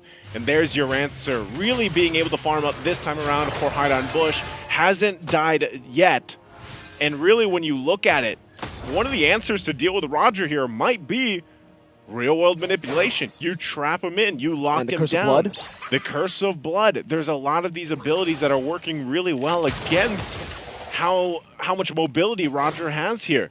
And now hopefully they can maintain that, but you see this too, the War Axe is going to be that first item locked in, so it looks like even for Chibi, you know, he wants to be a little bit more cautious and not just going all in on that first Skypiercer build path we sometimes see from the Rogers here in the jungle. So with that right now, Homeboy is going to find themselves working against a minor deficit. And Entity 7, as they get ready for that third turtle, they've already got 2 in their pocket. They can possibly just go ahead and lock all 3 in. And as you see them getting in position here, Turtle's now going to spawn up. Turtle Guard already going to be dropped down. Marquinhos with the onward onto Sapat with Earthshatter connecting as well. Sapat is unable to go for the escape. Chibi going to be locked down by the Real World Malaysian as well. Chibi with Lycan Power, but they gets caught by the Primal Wrath of Marquinhos. 3 members of Homeboys taken down, and Entity 7. They collapsed, they got the win. Homeboys can only go for a trade up top. Entity 7 right now is in full control of this portion of the game. Look at the damage on Zorn. You know, Fury, we were wondering, when would that damage start to show? When would that power spike come through? And I think it's already here, and that is going to make it even more difficult to move around with. That's the Ice Queen wand picked up by Chan. Great initiation that came out through here. Primal Wrath to pick up the kill from Sapat, and then they punish Chibi even further, as he was just trying to get his orange buff. So it looks like Entity 7, man, they really had this game plan to get revenge here at Marquinhos. I'm offended into the knockup of the circling eagle into the damage, and Marquinhos still able to survive with the Primal Rat, now dealing some damage back. Nets will be able to take the kill down. Now with the flicker with the Curse of Blood connects on the 3 members, and they can look at the deadly catch. Now with Fury dealing the damage with the grenade bombardment. Entity 7, they respond to that play, and they capitalize on it. It's only the XP traded in for 2 big members, but it's out of Homeboys. Chibi walking up again, Hide on Bush. Oh, the bounce of the crab cannon. Did you see Udo's HP? Those crabs hurt, man. Yikes. That crab cannon is loaded. And like you just saw, the combination that we were talking about even in the draft, real world manipulation with the deadliest catch is able to just do so much damage. They even get the Sea Halberd to kind of work. Oh, the stun down into the grenade bombardment. He can only go for Lycan Pounce, but then Chan and Fury continue the damage output to take him down under the turret. Jordan's looking for a trade with a circling eagle. Marquinhos pops into Primal Wrath just in time, and he soaks in all that damage. No problem. Now the Sharks running them down. The Crab Cannon nets. Oh, the bounces. Fury takes a turret for free up top, buys the Skypiercer as well. 9 minutes in, and this is an even bigger goal lead that Homeboys had in Game 1. Yeah, this is Entity 7 from what we saw through their groups, going the distance 3-0 in all their games, sweeping their group, going against the same for Homeboys as they swept their group. But man, it looks like just Entity 7 very strong in this game number 2. Look at the damage. Look at the amount of damage that this pick, this Bane is doing in the hands of Hide on Bush. Dude. Yeah. It's this is big damn, man. Like, and he's not even fully locked in right now in terms of the items, and so it's really, you're wondering, you know, what can Homeboys now do? They're finding themselves on the opposite end of things. That's already going to be the Lord Security here for Entity 7. And Homeboys, they're going to have to get prepped up and ready. For Nets does pick up the DHS, an endless battle for Chibi now as well. Wow. Some of those items still paying, I mean, you could say they could pay value to this lineup for Homeboys, but right now, as you look at the disparity in terms of items, they're having a difficult time fighting. You almost have to rely on them to get the ultimates out from Entity 7, especially the real-world manipulation, but it looks like they might just find themselves on this defense. The Lord making its way up top. Chan now also picks up the glowing wand, so that even helps further dealing with some of the possible shielding and sustainability from Homeboys. as that Sea Helper is already locked in too. There, they go in. There we in the flank. Meanwhile, Lycan pounds to the backline. Chan's gonna be shut down. GB in the midst of it all, going for the team fight now with another Lycan pounds. The Earth Shadow will connect. The Primal Rat will lock them down to get munched on by the Sharks of the deadly catch. Hide on Bush. Only now does he buy the Sky Piercer. I thought he already had it with how much damage he was doing. Now in the mid lane, base turret. That holy defense already getting procced down, as now it's going to be Fury with the grenade bombardment together with Hide on Bush, munching on the base turret HPs. With the First Lord, they're able to take all three up top of the Lord, down below with the Sharks coming down again onto the base. Udo trying to do some damage to the Curse Blast as well, but Erwin will just walk it forward. 11 minutes, Entity 7! Where is... They didn't even have a chance to defend. I mean, Hide on Bush was not hiding anywhere. He just goes in, knocks down the base, under the 12-minute mark. Entity 7 came back in game 2 with a vengeance, man. Wow. Sky Piercer. When he got the Sky Piercer, I was speechless because I thought he already had the Sky Piercer. How was he doing that much damage? This is Bane. No wonder it's first pick, right? Now you really see it. You really get to see it in Marquinhos this game under Edith. We're sorry for downing that Edith first pick. Bro. Yep, we're sorry for downing these first two picks from Entity 7. This one worked well. You know what? I think the biggest change was just the Eve, man. The Eve, and I would say giving away the Roger instead of the Claude, right? Because for the Roger, I guess for these initiations, you can't disengage instantly like the Claude, so you can't get locked down in the team fights. Huge value. Yeah, they should be happy about that win because, man, did they come out, and now it's a 1-1 for the series. We're going to be taking a quick short break before we come back. Sit tight.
لحظات البداية عاشت معنا. كنا نحسبها وقت للتسلية بس. نحسبها بس ذكريات. عبود أعطي أختك اليد يا ولد. ابتكرنا فيها ابتكارات، وإذا بغينا قلبناها خرافات. كنا نحسبها بس لمة وصحبة وسهرات. انتبه نو ترى نو. لكن كنا نشوف عالم ما حد يشوفه. ليت يشغل وقته بشيء يفيده. الله عليك على اليد سود. عالم كبر وعاش فينا.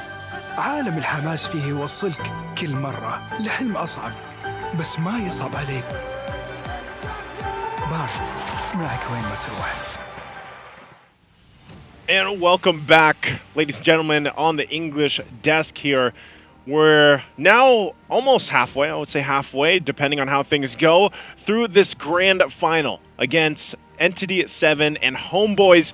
They're looking to lock in that slot, the last one for the group stages here for the Mid-Season Cup 2024.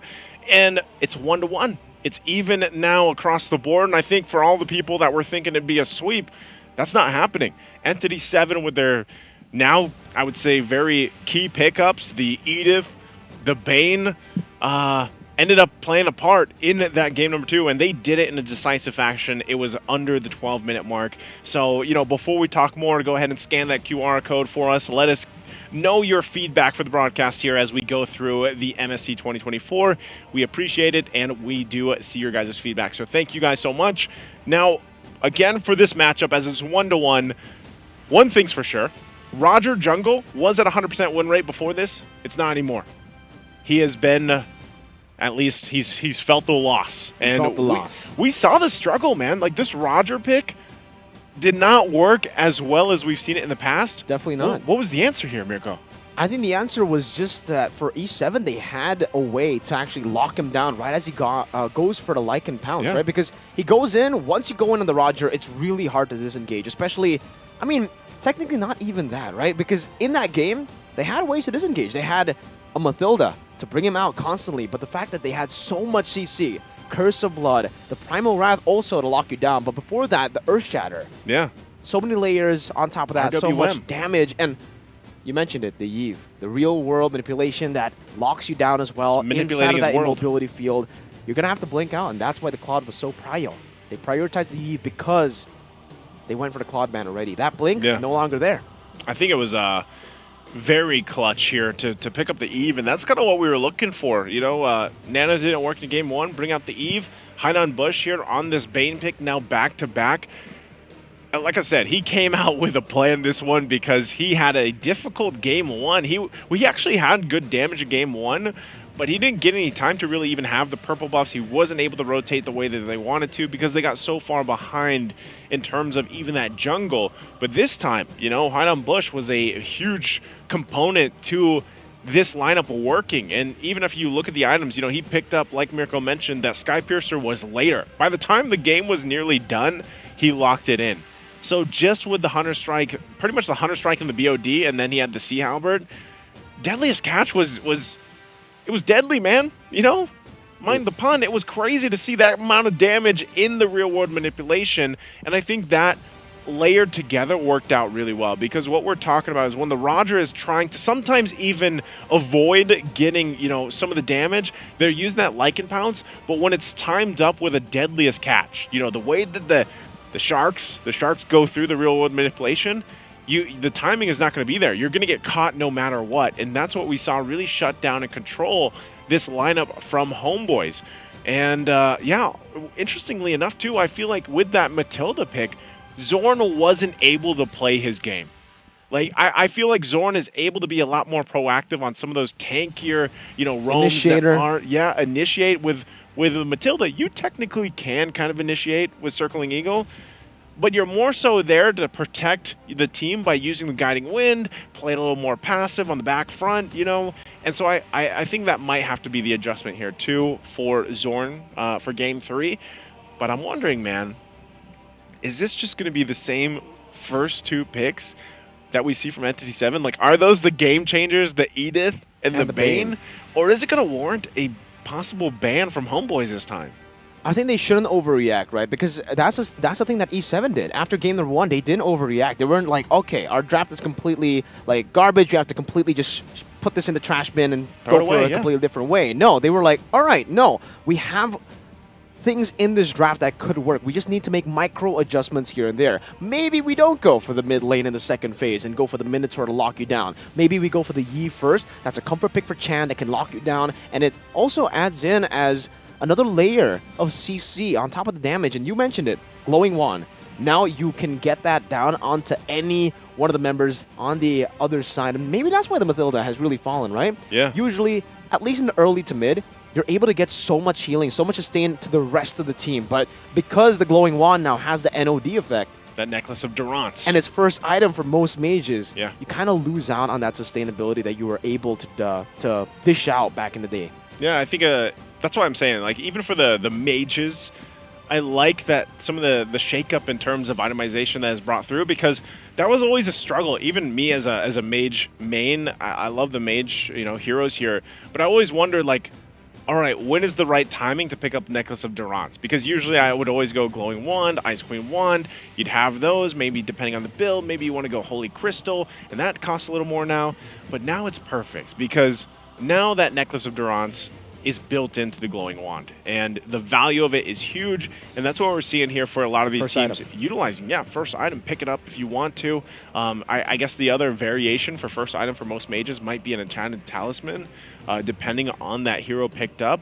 But this was great. This is exactly also when we talked about Chan specifically, what he had to do kind of to step up, because, yeah, you mentioned it. Marquinhos already having a pretty good game one. It was just unfortunate the way that they got collapsed down on from Homeboys.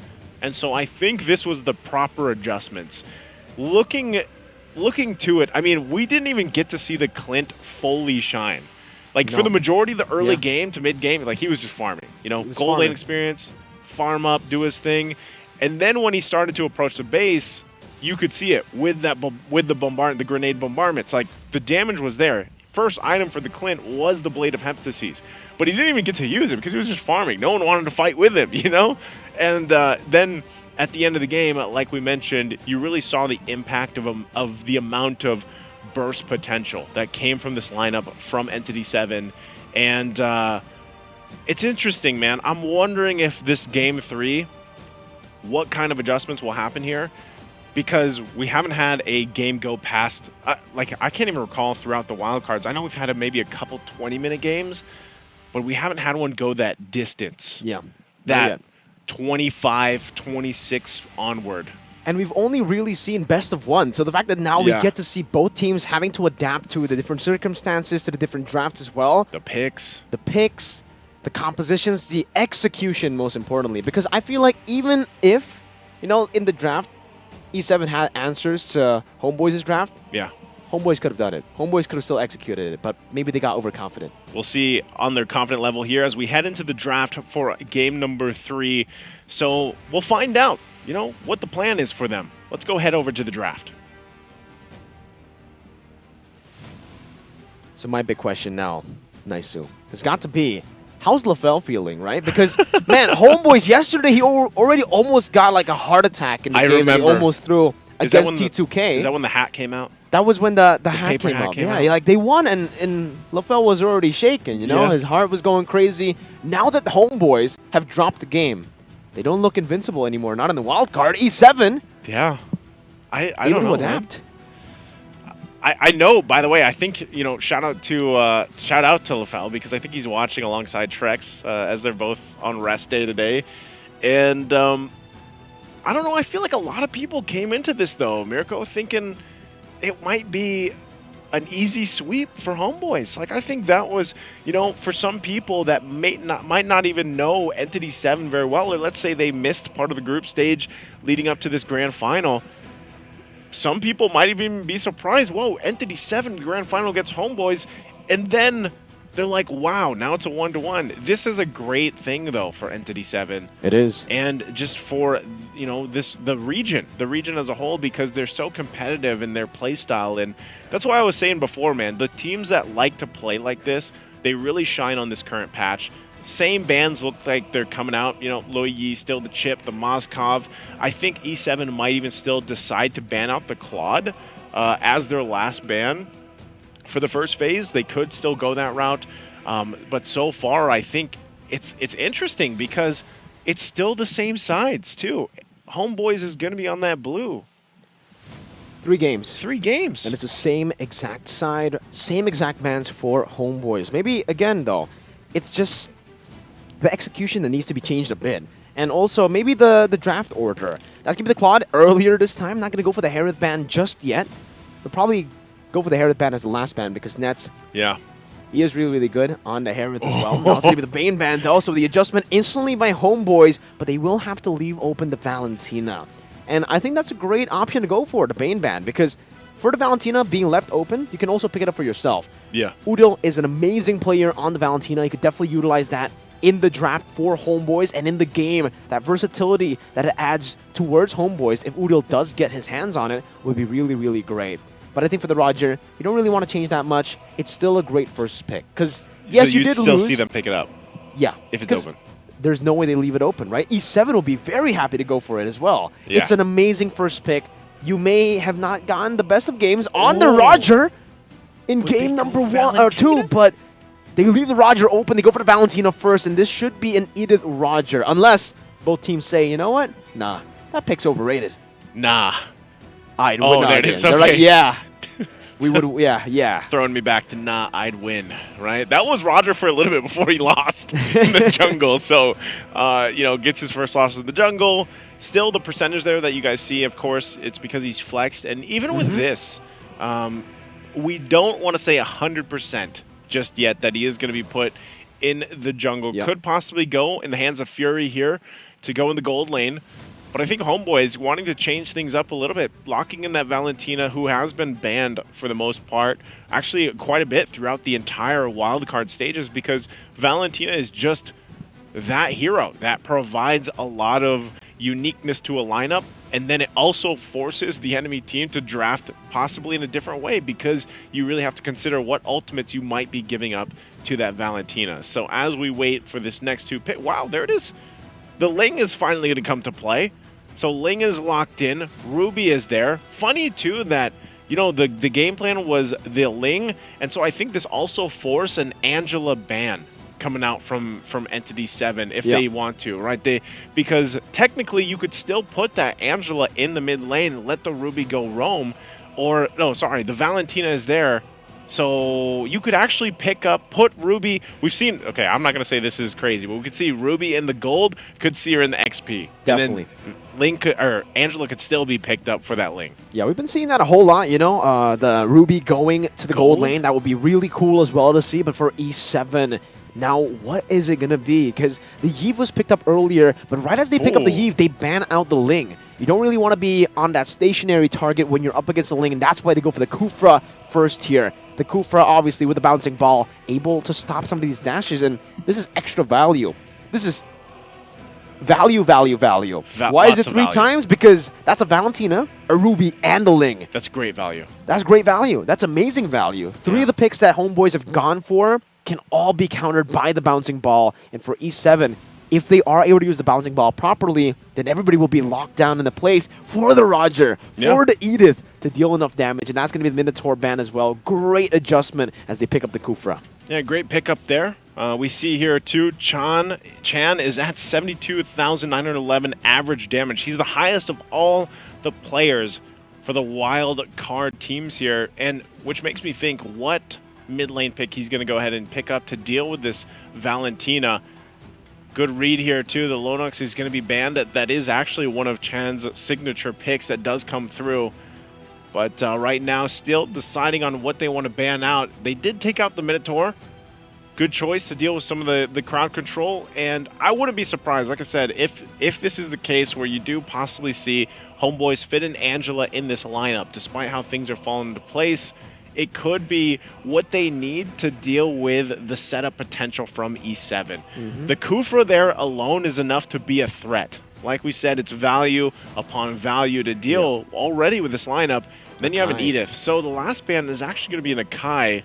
Interesting ban that they they ban out the Akai when what were they thinking? Akai going roam? Yeah, I mean, game number 1, Zorn was able to utilize the Akai as a roamer. Yeah. So technically, you definitely see what they're going for here. You definitely see the respect given over by E7 to Homeboys. But now, with the Lunox ban, we have seen this before. Same thing in game number 1. Homeboys started to nail down on these mid laners. And in game number 1, after the Lunox, it was the Lilia ban. I think they should be okay up against the Yve now with this kind of composition, and they should actually find a lot of value to go up against the Yve with the Valentina stealing away the real-world manipulation too. So Lilia should still be the ban for me particularly. No, they're going to go for the Vexana. Adds a lot of sustain, adds a lot of peel and cover, peel. CC for your team with that Eternal Guard and a good Terrify instant almost, and Vexana. What do you think of that? Do you think it's a good ban? Because we haven't seen Chan on it much. Yeah, we haven't seen Chan on it much. I think It's more so just dealing with the fact that they already have a ton of like knockups with a Kufra alone, so you don't want to deal with an Eternal Guard being dropped on your head. Yeah, it's a little too much, that Wombo combo to deal with. They might be looking to force E7 to even pick up, like you said, the Lilia. Novaria is still available. You could go Farsa if you really wanted to. You should be okay even on the Farsa, dealing with the mobility from this Ling pick here. There's a lot left in the mid lane. What? That is neither That was a of what I'm synchronized thinking. what, bro? Yeah. Right as the Eudora gets picked up, E7. That's instant CC, instant burst. I get it up against the Ling. But also, well, I mean, technically, if you think about it, right? They already have DPS from the Edith. They already have lockdown. So you just need instant burst now. So who's instant burst? One of the OG heroes. Oh, man. When was the last time we saw Eudora? Well, Mincetar picked up as well, so it's going to be the Mincetar gold I'm feeling for Homeboys here. No Minotaur to combo it together, but they do have an I'm Offended. So, what, the King's Offended? The King's Offended. Because yesterday LaFell said King's Fury. Now Because of it's the King's Minions Offended. Fury. And the Grok. King's Offended charge? King's Offended charge. So wait, okay. Is this Mincetar, you think, Mincetar gold or XP? I think it's got to be the Mincetar gold up against the Roger. I think they want to try to counter the Roger. That was the same way they did against T2K yesterday when they went for the Roger in the gold lane. But So what if the Roger goes jungle here? That's the thing. E7. That's why the flex pick is really good. I guess for the Mincetar, you still find value later on against the Roger. But yeah, in the lane, not so much. So I guess we'll see. What do you think? Personally, I'd much rather see the Mincetar go gold because he can be a threat. Oh, man. Ruby, put her in the XP lane. Just deal with that for now. But okay, Oh, my Dairoth. Lord. So this is going to be a Dairoth jungle, right? This is going to be a Dairoth jungle. jungle. Locked in. Very interesting draft I for love game it. number 3. I am rejoicing because as we sit here and we might react like this is great to see because this opens up so many doors and avenues for teams to kind of test with. It makes me really think about what we could possibly see in the group stage as well. You know, and this is also the beauty of now being on the best of 5. Like we mentioned, we went through a whole bunch of best of 1s, and something like this, these type of adjustments for these lineups are great to see, and we'll have to see. I'm actually really curious about how the Eudora is going to work into this composition. Like you said, obviously right away you're like burst damage is what you're going for here, but once you use everything, like it's kind of done. Well, I mean, what else can you do? There is an on-demand stun that you might be able to play around with.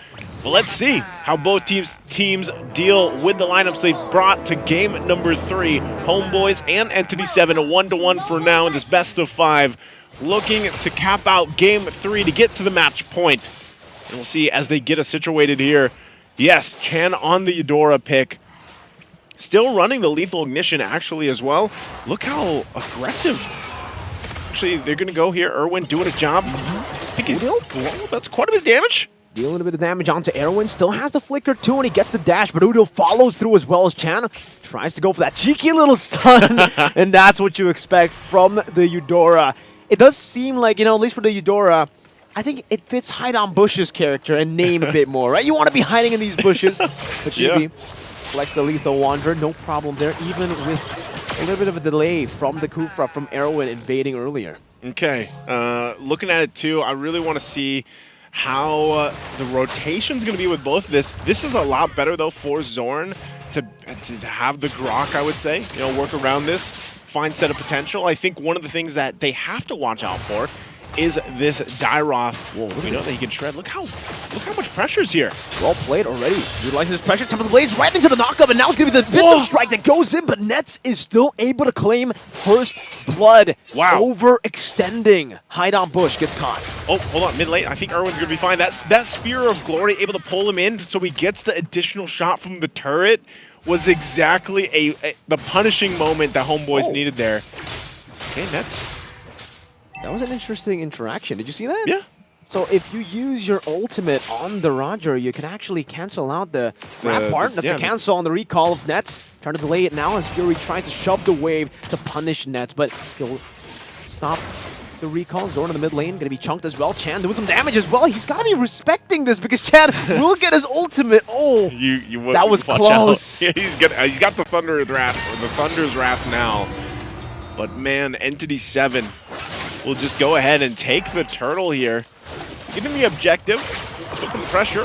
That's the Sun now with the Thunder's Wrath, but he's able to steal the Primal Wrath now, turning it around. Sapat with a flicker forward, and now I am offended. But Erwin will be able to escape. Now it's going to be a flicker and a Nurse Shatter. GB dives in deep, picks up the swords, but Odil will be able to dish out some damage with Nurse Shatter. It's going to be Marquinhos still with the Primal Wrath, dealing some damage now, getting out with the Onward as well. Sapat going to be chased down by Hide on Bush as the power of nature will be enough by Zorn. Hide on Bush stepping forward, getting that physical defense shred, but the wild charge gets Zorn out to safety. Chan. Chan's going for it. But surely wanting to go for it, doesn't have the flicker to barrier. Oh, Chan, he's caught there. He doesn't want to go for the last kill, and he decides to walk back up as Udo gets spotted in the bush. Now it's going to be Hide on Bush, jumping on the Sapat, trying to go for that assassination. But I don't think you can do that, not to the fighter. Okay, very interesting, just extended skirmish that turned into all of that. You know, looking at this too, I'm really going to keep an eye on where this build path is for Nets with Mincetar. There can be some changes here that we see, of course, build path-wise, but not going to be a threat too early on just now. A lot of it's going to be utilizing that the ultimate, the King's Calling, to help with some of this fight, and maybe even the Spear of Glory if he can grab the right target here. If it happens to be Chan, Chan doesn't have his flicker available just for now. Oh, deal. Fire's Rage into the Abyssum Strike. Hide on Bush. Not hiding at all in this game. Hide on Bush is just, when he gets this Dyroth, like he knows the timings and the positioning so well. And just the way the Dyroth works, able to shred through some of this armor, you know, it makes you even worry for Zorn on the Grok, you know? And with that, they have enough setup potential that Hide on Bush can actually just kind of swoop in, get that penetration through, and then the Abyssum Strike. So, and even Marquinhos, man. Marquinhos has been on point. This is his third Edith game in the series. And I'm surprised earlier he was able to... Oh, hold on. Mid. Another Abyssal Strike now knocked up in the wild charge. Chibi should be able to take this kill, and he does. Meanwhile, up top, Nets. Now when the King's Calling, Fury still able to scratch him down. Even with his soldiers, it's not enough. Marquinhos stunned up, has the Primal Rat. Now the time of the Blades used up. Two-man knockup into the Blades. Erwin gets a three-man rage, and now tries to go for the steal, but Udil secures it. That's a double kill as that's going to be Chan. Locked down a Defiant Blade. Stunned up, Thunder Rat. Not there. Chan will be taken out. Udil picks up a triple. That was such a good Guardian's Barrier, right on point. Able to collapse that in and get the triple. So with that, Homeboys, it's nothing, even with the triple, it's nothing too crazy. You know, Entity 7 isn't far behind here or anything. Economy-wise, they're doing fine farming up. So they finally kind of dealt with a couple of the problems, right? Hard on Bush did have that death, but even Nets, he does get the Corrosive Scythe available now. You're going to see this fight, this replay break out. Also keep an eye, there's a lot of pressure there in the live, but this was just a good team fight coming out from Homeboys for that. Mid lane in the live. Right into the Abyssal Strike they go, but a King's Calling locks them all down in the mid lane. Erwin gets a rage onto 4, or actually going to be 3 actually, and now Fury goes in with Lycan 4, trying to deal some damage. Nets out of range, but the Onward brings Sapat back into the Earth Shatter. Fury deals some damage now with the Lycan 4. This ball gets pulled back, but now they're returning. They're not able to go for the kills just yet. Nets will fall, and Chibi dashes into the turret with the Defiant Blaze as he was going for the purple buff to take him down. And now it's a Sky Piercer for Mr. Chibi. Chibi locks in the Sky Piercer. That was an amazing play from Sepat. Able to go in, flicker, I'm offended, grabbing 2, and under the turret they take Fury. Able to really punish him. And so, you know, that's one of the strengths, obviously, of this Ruby pick. Able to provide some of those moments like that where you can turn the tide of a fight. So now Homeboys getting that little bit of lead they've been working for up to this point. Chibi has done an outstanding job at staying alive. He's only got the Haas Claws plus the Sky Piercer, but you know, he's really choosing his fights here, and that's what he needs to do with this lineup. You can already see Genius Wand locked in for Chan, so they really want to pump out that damage, get the magic resistance down, and then let Marquinhos pop Primal Wrath and follow up with that reduced magic resistance and try to win some of those skirmishes and fights later on. But just wait. Once Chan gets some more items locked in, I'm not sure exactly the build path for this Eudora because we barely see her picked up in pro play. How's it going to go? Chan? Ooh. still able to escape despite the wild charge. Now it's giving the Tyrant's Revenge and the Rage lock-in. Zorn down, the Abyssal Strike, not able to get him down as Erwin popped in the bouncing ball. Getting worked at. Oh no, Right into the Blaze channel, gets the stun under Wrath! And as he got caught in the King's Calling, and he will be taken out. Hideout Bush will follow next, but look at Marquinhos and Fury in the back line, doing some damage with the Primal. Wrath is like and bounce, does some damage back, but Marquinhos flickers forward, tries to go for Uno, one last shot to do it, and it will be Marquinhos with the damage overtime to take him out. A 2-for-2 trade. Espot trying to run away, but the bouncing ball stops him. Another two-man grab right into the turret. That's a killing spree for Nets, but Fury has the Lycan bounce, continues under the tier 1. Zorn still able to flicker out to safety, and both teams decide that's enough. That's enough, you know, but good fighting coming out from Entity 7. I gotta give it up to them. You know, they deal with Chibi. They finally, you saw how much damage the Thunder's Wrath had there. And that's something to be said because, again, the only item that was locked in was the Genius One. What more when you get those later items, even the Magic Penetration items locked in? A good setup there. I mean, there was a lot of patience as well. Nets was luckily there to finally cap off that kill. But, you know, for Entity 7, they also have to transition the thought of not just worrying about Chibi, but eventually Nets on this Mincetar pick. You saw, I think he did just pick up the Golden Staff too, you know, so he is going to start to be even more of a threat. And they have to deal with, oh, Chibi? Should be okay, gets away. Berserker's Fury locked in here.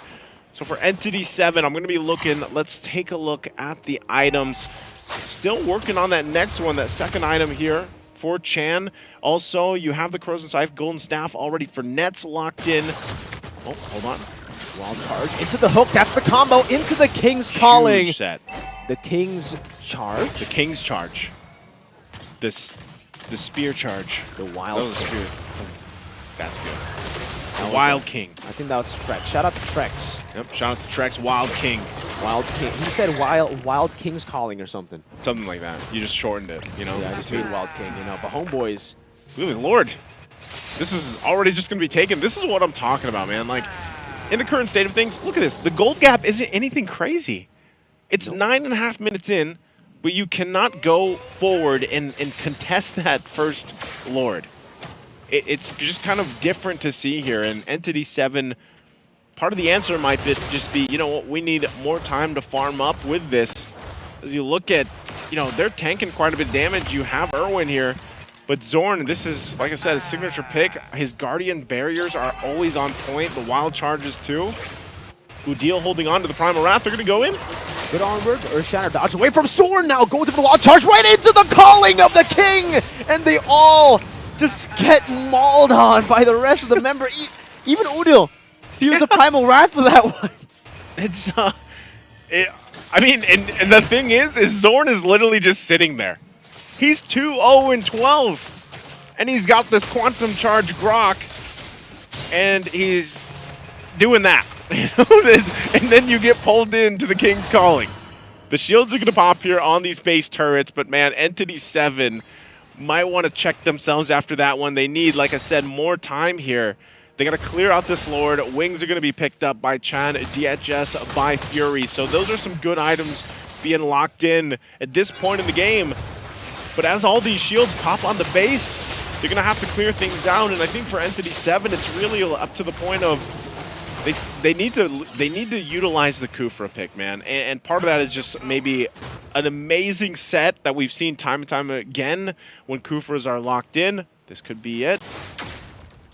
Revenge and the Rage straight into the Abyssal Strike as well. Sabani able to flicker around the safety though, and now the turnaround. Sabani gonna be taken down as the King's Calling locks them down. Now another hook into Erwin to bring him into the King's Calling as Chibi goes for the kill. That's a double kill. Chibi still going for more. Times the Blaze knocking Marquinhos up. Now with a few more blades, he should be able to pick up a triple kill, and he does. That's barely getting Chan there. Chan was able to get the stun off right before. Able to get the stun off, and right now it looks like their eyes are set on this mid turret. I don't think this is endable, but homeboys might still just go ahead and grab the base turret, get the bottom one as well. Look at this guy. Yeah, Zorn's just powering up. He is the turret. He's the turret right now. The King turret, bro. Oh man, this is what I'm saying. Last game we saw Zorn on the Matilda. This is a different zone. This is a On the completely Gronk. different zone. He doesn't do this on Matilda for some reason. Yeah, I mean, you just need to have him on an initiator at this point, right? You need to have him on a hero like this, the Grok, the Cho. In game number 1, it was the Akai, so that was... Oh, I mean, technically, yeah, you're up there, right? You can go Technically, for Akai's there. initiations, Yeah, Yeah, that's CC. he's one of the, he did get banned, you know, so the respect That's was true. there. Entity 7, and like I said, Irwin's kind of got to do that. Like, this is up to Irwin, and it might even come down to just being able to get a setup in the base on the defense, because as this Lord comes up, I think it's still going to be taken out quite quickly, as you see happening here. You can see them forming up on that mid side, possibly, but that's already Lord taken, so Entity 7, with 2 base turrets already down, and this top one most likely going down in the exchange as they deal with the mid lane push, it's... Entity 7 could possibly see themselves facing match point. Now, with this is where we have to see your setup potential with Irwin plus Marquinhos. Is it going to be good enough with this lineup from Homeboys? They have to avoid the Spear of Glory. They have to avoid a lot, actually, to be forced into the King's Calling, and here they go. You can see already Udil doing a whole lot of damage. Pops in a Primal Wrap, Purify as well. Out of the onward, and Marquinhos is going to be caught in the midst of it. Oh, Irwin! Getting a 4-man Tyrant's Rage with a wild charge. Connects on the back. That's going to be demolished there. But the Lord is already onto the base. It looks like Marquinhos still going to be able to dish up some damage onto the other members. 3 members taken out now. But the Lord, slowly but surely, is going at it. Chibi goes and picks it up, but now loses his life to some of the basic attacks from Marquinhos with a few more minions coming down. It should still be the end, and Homeboys pick up match point. Man, they really worked for that ending right there. It was such a, like I was saying leading into that defense, it's going to be on Irwin. Irwin goes in with a great set, but unfortunately by that time, that game, the team fight didn't go in their favor. It was a little too late to be able to find something like that, and again, it makes me question, was this possibly the right pick for Chen? Was the Eudora enough burst, you know, to kind of handle what was thrown at them from Homeboys? Because it just looked like they weren't able to, once things got kind of out of control and the snowball already started happening for Homeboys, it was almost like we throw all this at them, the Thunder's Wrath, we use the stuns, and then once that's all gone, we have to wait. It's like cooldowns. You wait for it. You wait for that to be available again to make a play. You might get one, but how many times did we see them try to get Sapat, and he was able to avoid, you know, getting killed? Sometimes just with the flicker alone. I think Sapat really played a big part in this win, doing stuff like this, right? Using the I'm Offended flicker into the combination to get kills when really it was Entity 7 trying to push that envelope. You know, right here, it's great. Chan is able to go ahead, use that Eudora, gets a couple kills, get some burst damage down, but once some of those defensive items were locked in, it wasn't enough. And like I said, great setup there from Irwin, but look at this. Look at that team fight. You know, it happens sometimes. What I'm noticing is how fast some of these fights end and how quick people go down. But let's take a quick break before we head on to the next match.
New adventures bring new challenges. Even as the heat rises, dandruff and grease won't stand a chance. With new Clear Men, powered by triple formula technology. To eliminate dandruff, itch, and grease, gives you 8 hours of freshness and 100% dandruff-free hair. New Clear Men, 0% dandruff, 100% confidence.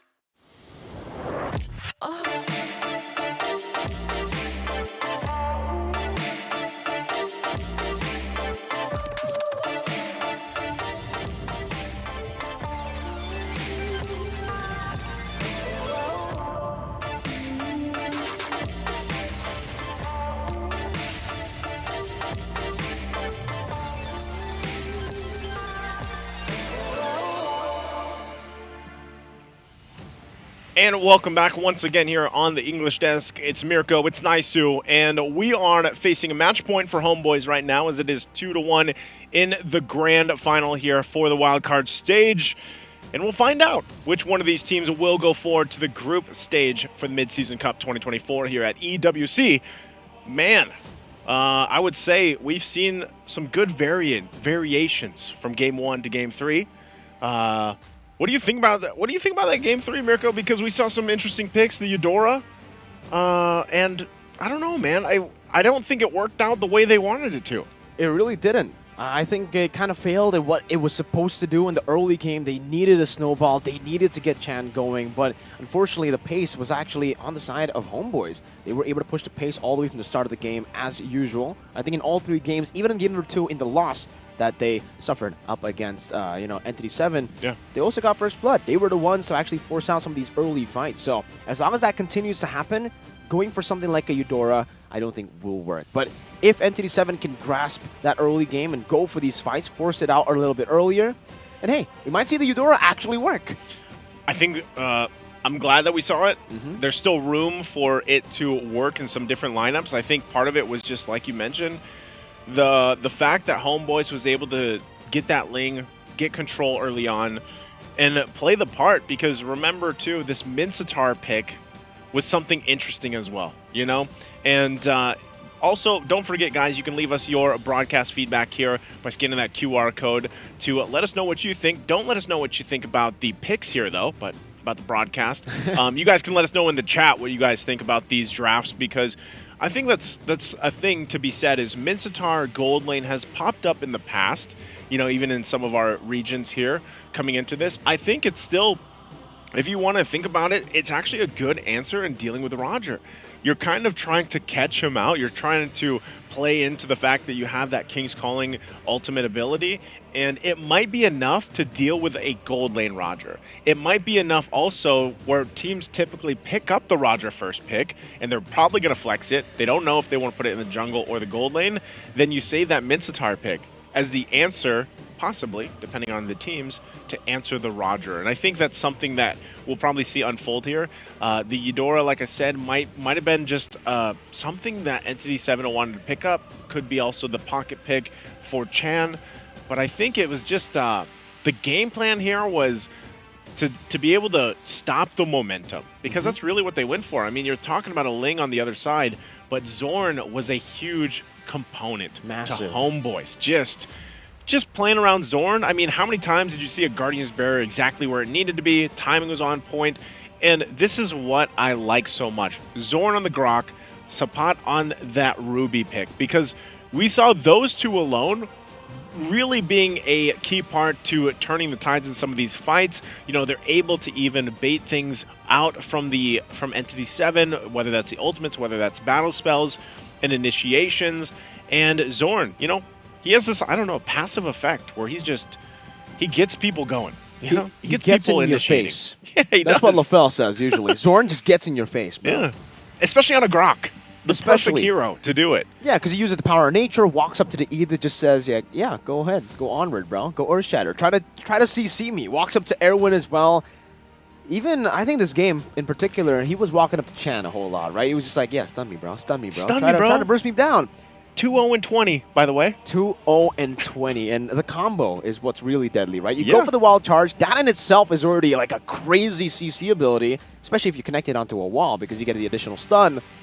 But then you get a Mincetar to pull you into Pull the you King's Calling, and there you get knocked up, you get pulled in, and then you get ganked technically You by a just few get- soldiers like stabbing you with the spears, right? And then Just you like- got to deal with Zorn. at that point, you can't even dash out at that point. So what do they need to do up against that? I think this composition, by the way, for E7, I honestly feel like it could have worked as long as there was no Mincetar on the other side. I think the Mincetar and the Grok, technically, these two picks were the big picks that got them the victory. Yeah, definitely agree with that because I think Minotaur, like the Mincetar is still, I would still call it a niche pick. I feel like it is becoming one of the answers to a Roger. We saw this earlier in game 2, though. One of the answers to the Roger, like we said, was the Eve. The Eve pick. The Eve pick was picked up to deal with it in the jungle when Homeboys drafted it, first pick. So now we're seeing things fall into place to deal with the Roger, I would say, at least, because so far that's kind of where this meta is going, where Roger and Ling are usually the priorities, I would say. We've seen Valentina maybe picked up a first pick a couple times here, but overall, it's really kind of dealing with momentum, guys. We haven't seen a game go super long yet. And I'm not sure until when we see that, because even when it comes to these Lord fights, you're not an LD anymore. You're not Lord Dance Enjoyers anymore, because You're so an LDH. far You're a Lord Dance hater. I don't know about hater, man, but you're LDW. LDW. What is Lord that? Dance Watcher. Lord because Dance Watcher. like half the teams, man, because of They the just let it snowball go. stuff, Yeah. they're just letting it go. They're That's just true. watching it, you know? And very rarely so far throughout the wild card have we seen teams actually dance off for the Lord.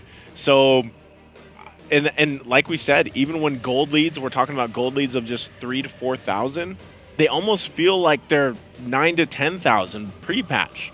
So that could be part of it, you know, and teams just don't want to have a deficit even further against a snowball. So let's jump into the draft here. Game number 4, it's match point for Homeboys.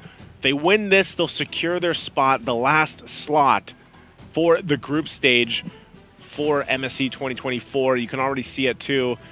Moskov actually going to be the first ban. There's the Loyiso. They swap it a little bit, but still nonetheless the same heroes being banned out. Chip over there. And I'm actually surprised it's still Homeboys on the blue. 4 games in a row now. Homeboys is on the blue side, and we got Entity 7 on the red. So with that, we'll see what these bans end up doing. I think it's still going to be possible that they're the same bans we saw previous games. And for Entity 7 specifically, let's just say Homeboys doesn't take out the Bane. I could see Entity 7 picking that up, going through it, but with Homeboys, the way that they dealt with it in Game 2, I don't think they'll let it go through. There's a lot of respect bans obviously going out. The Claude is taken out for Nets. And I would say Nets as a dynamic gold laner, that's what makes him such a threat. You can ban out the Claude. Signature pick, probably his best.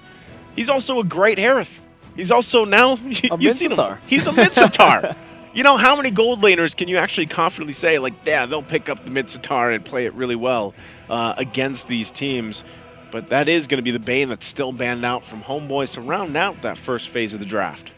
Not going to be the Bane, yeah. So same exact bans from game number 3, right? If it ain't broke, don't fix it. That was what Homeboys did in game number 2 as well. And that was when E7 were able to adapt. So yeah, it feels like right now E7 will have to make the call. Do they want to ban out the Harith or the Ling? Because you mentioned it. If you want to try to counter Roger, if you want to try to win in these team fights and have that poking pressure, the Eve is a great option. And we've seen Chan pull it up many, many times, working it, making it work. And it'll still be the Harith ban, so they won't actually go for the Ling ban to try to enable that Eve pick. And obviously Homeboys, you know, if it ain't broke, don't fix it. They're just going to go with whatever worked in the previous game. That's a Valentina first pick again. Now waiting on what E7 wants to do. If it's the Edith together with a Roger again, or if they try to change the things up now. I think they still... Oh, man, if they go Edith, that's just every single game it's locked in. And honestly, they could. It's still a safe pick. Honestly, Edith is just in a position right now where there's always going to be value in that pick. You can pick it up 4 games in a row, and it's still a threat, still something that you have to deal with. For E7, it would be interesting if they change things up here, though, as they're facing that match point and losing this opportunity to see the world. But there they go. Edith locked in already. Good answer. They take the Grok instead. They don't want to give that over to Zorn, so Grok Edith is enough tankiness and durability in the front line that they can kind of base the rest of the lineup around this already. So I'm wondering how Homeboys will respond to this.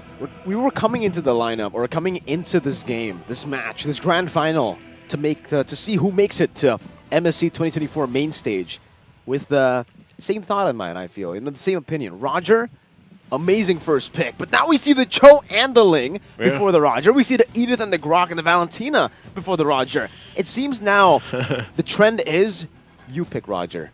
Roger is an auto lose so far, right? Homeboys game number 2 picked up the Roger, lost. E7 on game 3 picked up the Roger and lost as well. Roger is standing at a 0% win rate here in this series.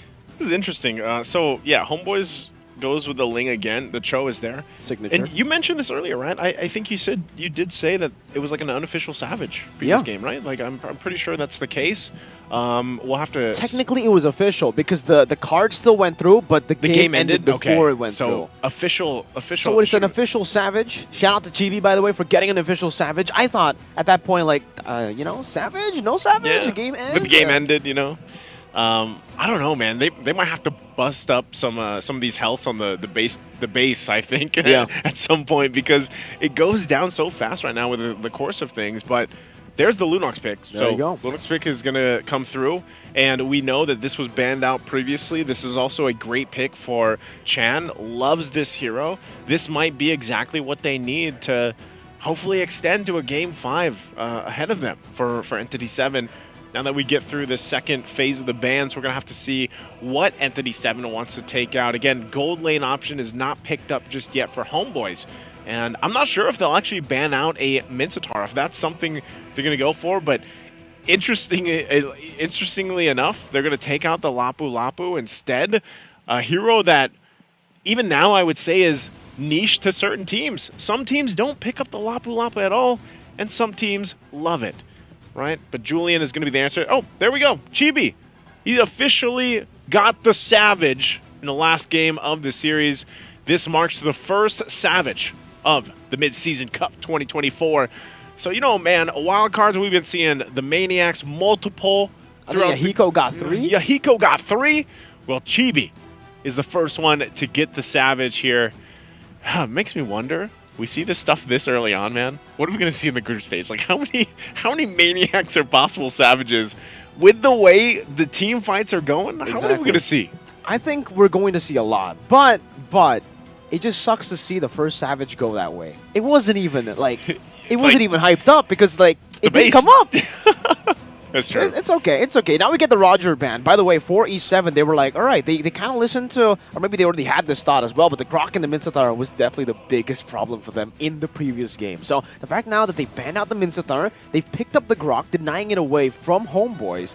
Is this the way to go? Now with the first pick on the red side, Marksman still up for grabs. They can go for, with no Roger, no Claude, no Moskov. This is actually kind of tough now. I mean, we've seen the carry. Usually the carry does get picked up, but the carry has been auto-lose too so far. Carry hasn't had a good time, yeah. Clint, maybe? The Clint has been doing good. I think this is a bit unfortunate, though, for E7 if they go for the Clint. Both the Ling and the Cho. Be very happy to go up against that hero that can usually always just go for the Flicker. No other battle spell. It is still going to be the Clint, so still relying on the Edith and the Grok to disengage for Hey, man. Cover. He's got a 100% win rate, One-time pick? Was that one time? One-time pick. Yeah, Taking man. the high noon, baby. I mean, for Chan, too, 2 times picked up the Lunox, and it's an 100% win rate. So this is like, in a way for Entity 7, I feel like also just comfort in a way for the hero picks so far. And actually, just with this, they're locked in terms of damage profile. Got good physical. I think people sleep on the fact that how much damage Clint can actually do. And also, Lunox is Lunox. Like, she just pumps out damage with the Chaos Bolts. Oh, there you go. There it is. I mentioned this earlier.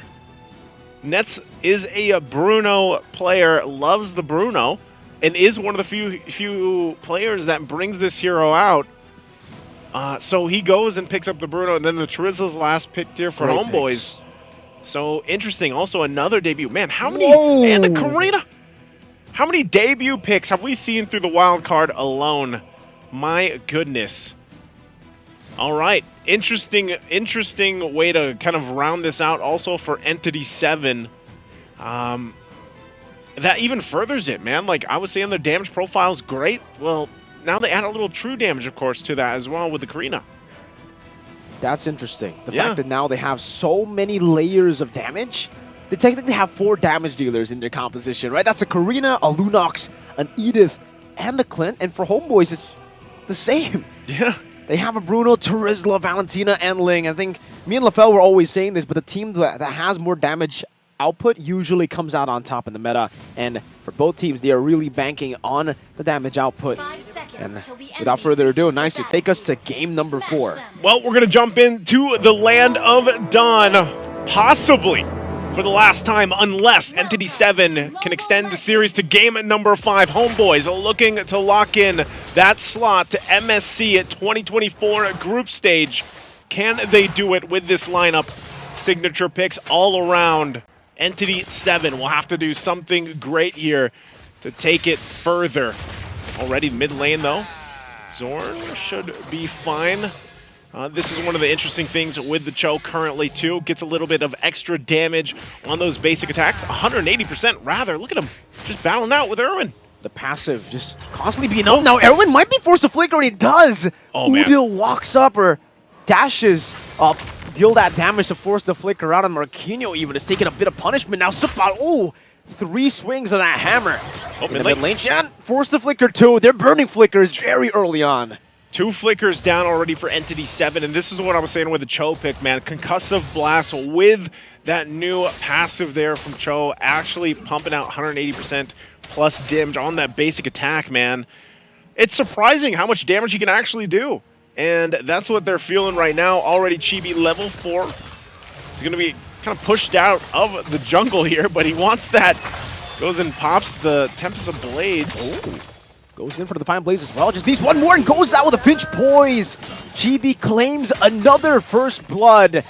How many first bloods has he taken now? That's just crazy, man. I mean, the fact that he was 1v2, wanted to get that little XP camp, gets it, and then gets a kill under the tier 2 tower versus 2 members. That is the power right now of Ling, and I'm sure, like I said, a lot of people out there for the Assassins are rejoicing. Chan doesn't have the flicker here, so gonna have to be a little bit careful. We'll heal back up, and now with this turtle now spawning, and a little lead for Homeboys to work around with. Zorn, go ahead and do what Zorn does best. Taking the attention here of Entity 7 and just showing face, but it looks like everybody rotating except for the gold laners for this turtle. Udil holding on to that Primal Wrath himself. And Entity 7 still waiting, you know, on this level 4 for Erwin. Doesn't have the wild charge available. They might just call this one off. It does seem like they have no ways to actually enter around the turtle, and Chibi will be able to pick this up for free. Does use the Retribution still, up top by the way. In this lane, it's Nets who's actually winning it out in the trades. Yep, it's Bruno's just that pick. I mean, Bruno is still a good quality pick in the sense that he also just destroys turrets pretty quickly. And, you know, his ultimate isn't amazing or anything, but the amount of just damage that he has. Let's take a look at the. We need a Zorn cam or a Zorn We need counter a TP here. counter, bro. Yeah, we need a counter here. But going back to it, Bruno, great solid pick, especially once you get a couple items locked in. Once again, go ahead and grab the MSC pass for you guys here in game. Oh, that's a flicker into the way of the dragon, right into the Divine Blades, and the Tempest of Blades is used up, but it's still going to be the brilliance from Chan as Chibi picks up some of the blades on the floor, gets out with the Finch Poise, and it doesn't seem like anyone's going to be dying there in that skirmish. Both teams disengaging, resetting again. Okay, let's take a look at the items. You can already see the Blade of Hephaestus locked in once again for Fury. Saw him do this earlier. The damage will come online already. Look at him going 1v1 with Nets, but look at it already up top. I'm not sure if they're going to commit on this, but one thing too, for Hide on Bush, I'm looking to see when he's able to actually pump out and get the damage out on some of these targets. Again, the Karina is not a pick you see often right now in competitive play. They could make it work. They just, I think they just really want to farm up as much as possible. Cause there for Nets now too to deal with that bombardment range advantage that the Clint will have, so he can heal back up, but still top side. Again with the Jikundo, Fury still able to flicker out of the Jikundo, not out of the Tempest of Blades though, as Nets just keeps on basic attacking, and now it's Udo who's going to be caught, who's already stolen away some of the damage from the Primal Wrath, and now with the wild charge, they're still trying to delay the inevitable. Zorn is trying to sandwich Erwin under the tier 1, and now Erwin, where do you have to go? No way the Dragon. Oh, shit, actually he does, but he doesn't even need to go for it. Erwin flickers back out, and Udil gets baited in right into Chance. Chaos saw the flicker as well, chasing Chibi down to secure a double kill up top in the tier 1. Great play, great response. Chan as well. This is what happened to them in the previous game when he was on the Eve, right? He got 2 kills early on, and he was able to really help the damage profile and the team for Entity 7, and that's going to be them taking this turtle, possibly. Penalty zone, lock at 2 members up. Zorn goes over to Jiku Noah as well with Retribution, still comes out on the head on Bush. Still, Sapat's gonna hammer down as Chan goes over the Chaos Assault. As now Chibi goes over re-engage, gets knocked up 2 times by the Wild Charge, and the Earth Shatter still follows through, and it's going to be Marquinhos that gets picked off by Sapat. Zorn again playing force to flicker out with the Shadow Assault, not connecting. Good way of the Dragon to disengage, but Udil was still all alone, isolated from the team and taken down. So that was a good trade for Entity 7 actually, as Nets is pushing some damage down with the Worldly 2. The bounce, last one doesn't hit onto Chan, and he'll be able to escape. Like, do you feel like Worldy's a good ultimate? Like, do you feel like it's actually impactful? You know, I mean, as a gold laner, as a Bruno player, it's there. It's there? an ult. It's one of the ults of all time. Okay. All right. Well, you know what? We'll see if the impact is going to be there. Haas, like I said, is already locked in, working on the next item. Sometimes we might even see him. I'm not sure if he's going to rush the next item of Malefic Roar or what the build path is going to be here. But also, Glowing One was picked up.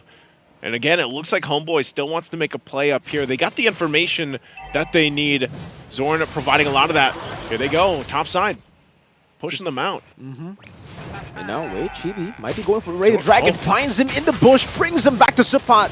Baits out the Wild Charge, but now it's going to be Chibi who walks up with the Finch Poise. And it's still going to be Sapat who secures the kill. A defensive Tempest of Blades by Chibi is in the bottom lane. We do see Marquinhos go for a trade, but that's a kill. So Erwin. Yeah, it's a. I mean, I'm sitting here thinking about Entity 7, what they're able to do at this point. They don't really have an answer just yet for everything being thrown at them. Zorn as well, able to get a lot of these away the dragons off, whether he has a flicker or not. Hide on Bush, like I'm still waiting to see this Karina come through in the damage department. Chan has been doing a lot of it. And I think, you know, you just buy time for Fury to go ahead and get the items that he needs. So they have to buy some more time, and right now it looks like, you know, they want to battle out for this 3rd turtle. Chibi's going to start it up. Rest of the team going to go ahead and get situated. They might just let this go, and it looks like they're going to do that, as Hide on Bush is not even near here. So they might just try to get ready for the Lord fights instead. So that's going to be that. Now 3rd turtle of the game going to the hands of Homeboys. Oh, Chibi. Trying to go for 1v1. Fury going to be caught in the Tempest of Blaze. That knockup will catch him, and now Chibi just escapes, leaves him to Udil as he pops into Primal Wrath. But he actually dealt so much damage. Chibi taken very, very low. Sky Piercer already, though. 2nd item as he completes the Berserker's Fury first. Yep. So already at that point, you know, this is where it gets very threatening.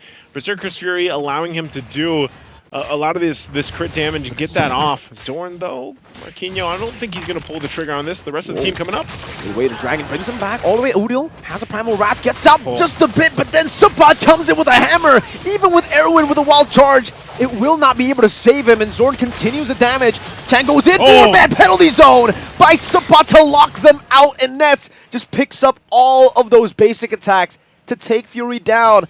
Again, he just respawned Naisu, and it seems they're also going to be able to take the tier 2 up top as well as down below. As Udil just zones Chan away from his own base. That was crazy. Like, at that point, when he got that 4-man penalty zone off too, he just gets the Winter's Crown. And, you know, he was ready for that initiation. And it just looks like Entity 7, they don't have an answer right now. I mean, even Hide on Bush has not been able to do really much anything on the Karina pick at this point. And it looks like they're just going to go ahead and have to turtle up in their base on the defensive and hope that there's enough time to build up here. Because even if they get some type of set, who are they going to set up? Looking at the replay here again, you're going to see it. The hammers come down. The penalty zone is about to be dropped. Boom. Even using that Winter's Crown. Boom. Gets multiple members. They follow on through. Winter's Crown, by the way. Yeah, that's what I was mentioning. He got the Winter's Crown just to pop the freeze, you know? Was that more just like freestyle? It didn't look like he needed it. It did. I feel like he didn't need it, but he was prepped and he readied it, right? So, like, interesting because Sepot, he even just has an Athena shield, so he's like, my job is literally just to jump in penalty zone. That's it. He doesn't even have any, like, usually we see a Fury Hammer, right? Like, at There's least just a Fury nothing, dude. Hammer. He has nothing. He knows that he's just playing the enabler role here in game number 4. Udil picks up. Chibi Retri did, but you know, Udil picked it up. Retri got Udil. You know, they're having a battle amongst themselves, I guess, you know? But yeah, I think part of this is just, and this is crazy. Damage dealt, he's second with this defensive build for Sepot, who is somehow a second in damage. That's the base damage, man. That's the base That's damage. This is the different type of Rizzler you guys are seeing right now. Damage taken too, like I said, Entity 7. You know, Irwin is trying to do his best, but even if you get some type of setup, I just feel like they don't have enough in terms of damage, which is weird because you're talking about a Lunox who had 2 early kills, but they're lacking in the department of where's the Karina? Where can you pump out the damage you're looking for in the jungle?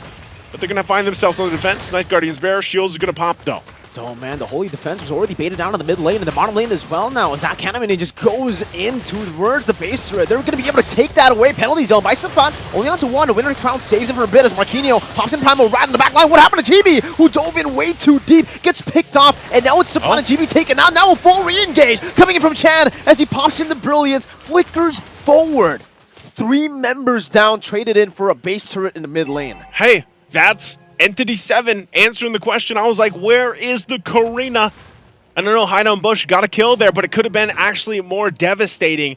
He's already got the Feather of Heaven and Starlium Scythe. Looks like he's going to Holy Crystal next, so maybe this is the makings of a turnaround for Entity 7 in this game. They still have, you know, 4,000 gold deficit to work against, but they're going to be able to get some space now on the map, which is good for them. But look at Zorn.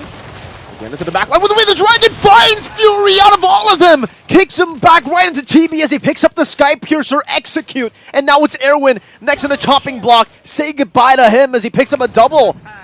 Turn around again, and it seems for Zorn. He's walking up, all that effort just to recall in the faces of Entity 7. Oh man, they're doing it again, and you know, just when you think like, okay, Entity 7 able to get something out of that, then they get just executed. Also a Blade of Despair now, BOD locked in for Chibi. They're going to need those immortalities for Entity 7. No Lord available just yet, you know, 30 seconds away or so, but it looks like they're going to work on this bottom turret as Nets knocks it down. This is what Bruno's really good at too, just decimating these turrets, getting them down quickly. But with that, Homeboys will probably just be the discipline route, wait for this Lord to spawn up. For Entity 7, I'm wondering if they are able to actually somehow contest or if the game plan is just going to be, you know what, let's defend in the base. We were able to do it previously. Chan hasn't died yet, playing really well with the Brilliances that's available with this Lunox. Does just pick up the Wishing Lantern, so maybe the plan for Entity 7 is really to find a pickoff if they can. It looks like they are venturing outside of the base. They might even look for Udil here, unless, look at this, look at Zorn. Zorn in the mid, conceal. Udil reads it out. He's able to cancel out that. Winter Crown as well, baited out. Now it's going to be the re-engage. Coming to the back line with the Brilliance popped in. Penalty zone to lock Fury, and he's all isolated. Erwin flickers forward, gets the wild charge away, and a Dragon as well to bring Hideout Bush right into Udil. Chan gets a few of the kills. Chibi now with a Finch Point trying to go for maybe, possibly another Maniac. Chibi going to be forced to respect that damage. Nets dashing forward, sliding tackle right into Chan, but he does have that Brilliance to escape once again. Homeboys very low. Marquinhos goes for the Earth Shatter, but Chan doesn't have the Chaos Assault, not anymore. He has Onward, goes in. Marquinhos decimated here, and Chan's going to be next in the chopping block as Ness jumps in all the way, picks up a few of those turret shots, and finally Chibi shuts him down, shutting the dreams of Entity 7 as they qualify to the main stage of MSC. And Homeboys will do it, only losing one game throughout the entire wild card here as they move on forward to join the teams for the group stage here. A great showing though from Entity 7. You got to give it up to them, making waves, making people that doubted them to get to this point. They managed to get here, and they put on a good show for the grand final, but ultimately Homeboys, with their just the play style they have, man, the decisiveness that comes through, and the fact that now, again, a Ling in game number 4, just monstrous here for Homeboys as they get ready. Again, a good preview of what we saw. What do we got going on here? We got some signatures, of course, going out. What's this? What is this? I think it might be like a signature to participate in main stage. I don't know. You gotta sign your way now to the group stage. I guess they've officially made it to the Esports World Cup MSC, so there you go. A few signatures from some of the players, or all of the players rather here. Udil gonna sign as well there. You guys want to copy those signatures? I'm joking. You guys can see it there, but you can see they've all qualified. They've made it to the main stage. Homeboys, welcome them to Group C, together with Team Spirit, Twisted Minds, and Liquid Echo. Can't wait to see them, man. Of course, in the group stage. It was great to see how they adjusted to the current kind of meta forming here, of course, throughout the wildcard stage. And like I said, Entity 7 was the only team to go ahead and give them that loss. And I feel like even some of these games, even if you look at the highlights here, Entity 7 had some good moments throughout the entire series. Not just in this game, not just in the game that they won against Homeboys, but they had some really good moments against a team like this, which, again, you got to consider the fact that the team of Entity 7 coming together before their league started and relatively still, an up-and-coming region that has a very distinctive play style, but, unfortunately for them against a team like Homeboys, who has gone through the ringer time and time again in Malaysia, is now here, and very great decisive victory for them in this series. But again, big shout-outs to Entity 7, getting to the grand final here, making it through all the wild things that they had to get through during their group stage, going undefeated. And, at the end of the day, one team only gets to go forward to the main event, to the group stage here. So, great to hear. I'm really wondering, for Homeboys specifically, how it feels to have this kind of meta for, I think it really favors them, the Spicy Kage is back. Oh, MSC that's 2019 champion returns for more. 2019, wow. 2019. Back then, that was the Kage era, as you can see, with Sasa, Psycho, Drian, and Anti-Mage. Obviously, with Udil as the spicy boy. Didn't lose a single match. What was 2019 again? Was that the Philippines? What? Yeah, it was in the Philippines, yeah. Oh, that's crazy, man. That was that's a the long first time ago. event I ever watched in person. Oh. As a viewer. There you go. And yeah, it's crazy to see that, it took him so long to be back where he got that championship trophy, MSC 2019, but Udil, the veteran, and now we're seeing him back. It just definitely feels good to see a veteran like Udil to make it back to where he once was able to lift the trophy. Yeah, and I'm wondering, what this, with Homeboys coming in, and I'm sure you guys have been sharing your thoughts all very constructively in the chat, throughout all this, for Homeboys especially. I think a lot of people naturally thought, as we got ready for the wild card stage, that they were like, all right, Homeboys has a good chance at moving forward. But I think even, as they went through this, they were tested. I'd say they were actually Game 2? 1-1? Tested, yeah, 1-1. They were tested pretty good against Entity 7, and I think really it comes down to now that they've locked in their spot, it's like, all right, how will they do against their group, and how will they do against everybody waiting for them in the group stages here for the Mid-Season Cup? And again, let us know what you guys think about the broadcast here by scanning that QR on the screen. We do appreciate your guys' feedback. It helps us make things, of course, better here, because that's what we all are about, making the best experience for you guys viewing around the world, and even for us here involved. We got a lot of people showing up in Riyadh today, I would say. Shout out to all our friends flying in. Of course, all the teams, the staff, the other talents from other languages and everything else. And also, shout out to you guys, because right now you can join the battle within and grab these amazing skins. The new lineup. It's Amon and Hanabi, his favorite. No, yeah, I mean, no, I don't know. Amon's Amwawa's favorite, so he's definitely going to go and buy it. 7th of July, go ahead and get ready for it, because also, for you guys out there who's more of like, all right, man, Amon's cool, but he's an assassin. I want a mage. Nabi's cool, but she's a marksman. I want a mage. Juicin. You can go for, as Nice calls her, Juicin. Juicin. Go ahead and check out Juicin, Beacon of Spirits. I believe, the new Wishing Lantern? Yeah, it's hers, right? That's hers, yeah. So if you guys want to utilize Juicing. in your games, go ahead and pick it up. I won't even try to pronounce it like Naisu because I think that was just perfect. Okay, let all the people around the world know. What's the proper way to say it? Juicing. Like you said, juicing.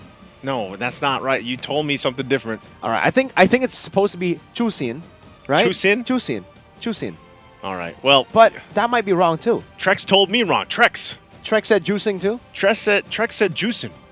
So I just followed Trex, man. Juicing. All right. Juicing. You guys let us know. I mean, Like the juicing. I'm sure you guys in the comments, you probably know better than us sitting here. But, hey, I know we're not going to see her for Mid-Season Cup. But I do want to see eventually if she fits into whatever meta we find ourselves with these mid lane heroes or the mage heroes by the time we get to our future tournaments. But right now we have to, of course, focus on the Mid-Season Cup. And I would say even with or without Juicin being a part of it, I'm happy. I hope you guys are too, and in the agreement of Wildcard, that you got to see a lot of unique heroes being picked up. A lot of even, let's say it's the same Roger or, mostly Roger, but let's say even for the Ling, you see some variations in build paths. Yeah, some people want to go Warcry, some people still go for QC. You see an instant Sky Piercer for some, you see the Berserker's Fury. Sometimes you don't even see the Sky Piercer. Yeah, it's actually true. And, it's weird because Sky Piercer is in a weird position for me still. Like, I'm not sure if I absolutely, love it yet. Or if What I do you just play hate it. usually? You're a mage, right? So you hate I'm a it. mage, so You're a gore player. You hate it. Yeah, I know. I'm a marksman too, and to be fair, I also hate it. But when I play jungle, I love it. Yeah, because imagine, okay, you have an item literally where you get that execute when it hits that threshold. Yeah. Where's the item like that for mages? All we got was the Wishing Lantern. That's 10%, by the way, of current HP. Well, That's just be an assassin, bro. It ain't that hard. Be a burst hero, bro. All right, so what you're saying is I should play Gord in the jungle. You should just Warcry. You shouldn't Sky play. Piercer. Yeah, sure. Yeah, maybe you go with the Warcry. Maybe Temporal Rain. That sucks for Gord. Hey, his cooldowns are already low enough on the first skill, Yeah. man. I don't think I need to be gushing for lower cooldowns. Well, I guess, if you're usually like a one rotation kind of like hero, right? Technically, if you use that Mystic Gush after the Mystic Projectile, once you're done, you're like, you know what? The guy's on me. I have another Mystic Projectile. Boom. I don't know if it works like that. I don't think so. I don't think it works that way. But I will say this, and I know we share the same kind of thought. I'm happy with what we saw in the wild cards. Even before this, leading into MSC 2024, the changes that this patch brought has really shook things up. And what I look forward to in the group stages is, are we actually going to see some Lord dances, man? Because so far we have not. I don't know. Not at all on the wild card. I don't know what's going on here because so far, we have had maybe a couple 20-minute games. 20 plus. I don't think anything over 25, maybe, So for the most part, I'm really wondering, how does this change things for us going forward when so many teams out there, and I'm sure you guys can think of the teams that they love their Lord dances. They love their, how for the longest time we were like, I'm pretty sure we were part of this debate too, where it's like, that utility game, that Lord dance takes a certain type of IQ to pull off. Are you a fan of the utility game or are you not? I am. It's not just because I'm from the region that loves it. All right. I am. I think those extend fights and everything are great. I think so too. You know who I think is great too? Who? Zorn. Mr. Zorn. On Mr. the show. Zorn. I'm glad that we finally get to see it because every time I see Zorn play, I'm just like, all right, when is he going to play Cho? Right? And especially considering, Cho just got buffed. This hero just got buffed. In a way, some people don't like it. Some people don't like the Ji-Kun Dome now having more range because it's a bit different. Now you can't be charging it up in the bush all the time. You actually get a chance to jump over some of these bushes really easily. But Zorn still makes it work. He finds a way. This is his signature pick. And he actually went for Thrill. Usually, I think for Cho's, you go for the Concussive Blast, and I think you go for the Wilderness Blessing. Yeah. But there are a lot of differences for that first emblem. A lot of people still go for Firmness, too, for additional tankiness. Some people go for Agility. But now with the changes, it makes sense to go for Thrill. You get the passive proc so many times, and Zorn was just amazing that game, huh? He was like the TP king and all. He was. Zorn was the TP king, and, they made things really just work here. And I would love to eventually, hear his thoughts, or someone from Homeboys, of course, to see what they have to say, about all this, because one thing's for sure, man. With the lineup that they had for Homeboys, I think the great thing about it is it's led also by Zorn. A lot of the kind of decisions they make, and maybe that's just the fact that he has a passive. Like I said, he's got a passive himself to kind of deal with, bringing in a lot of the teams to attack and everything else. I think that's a big game plan for them. Looking at the group stage teams here, you're going to see where things all fell into place. Homeboys going to Group C. Now we have our completed lineup of teams going about this.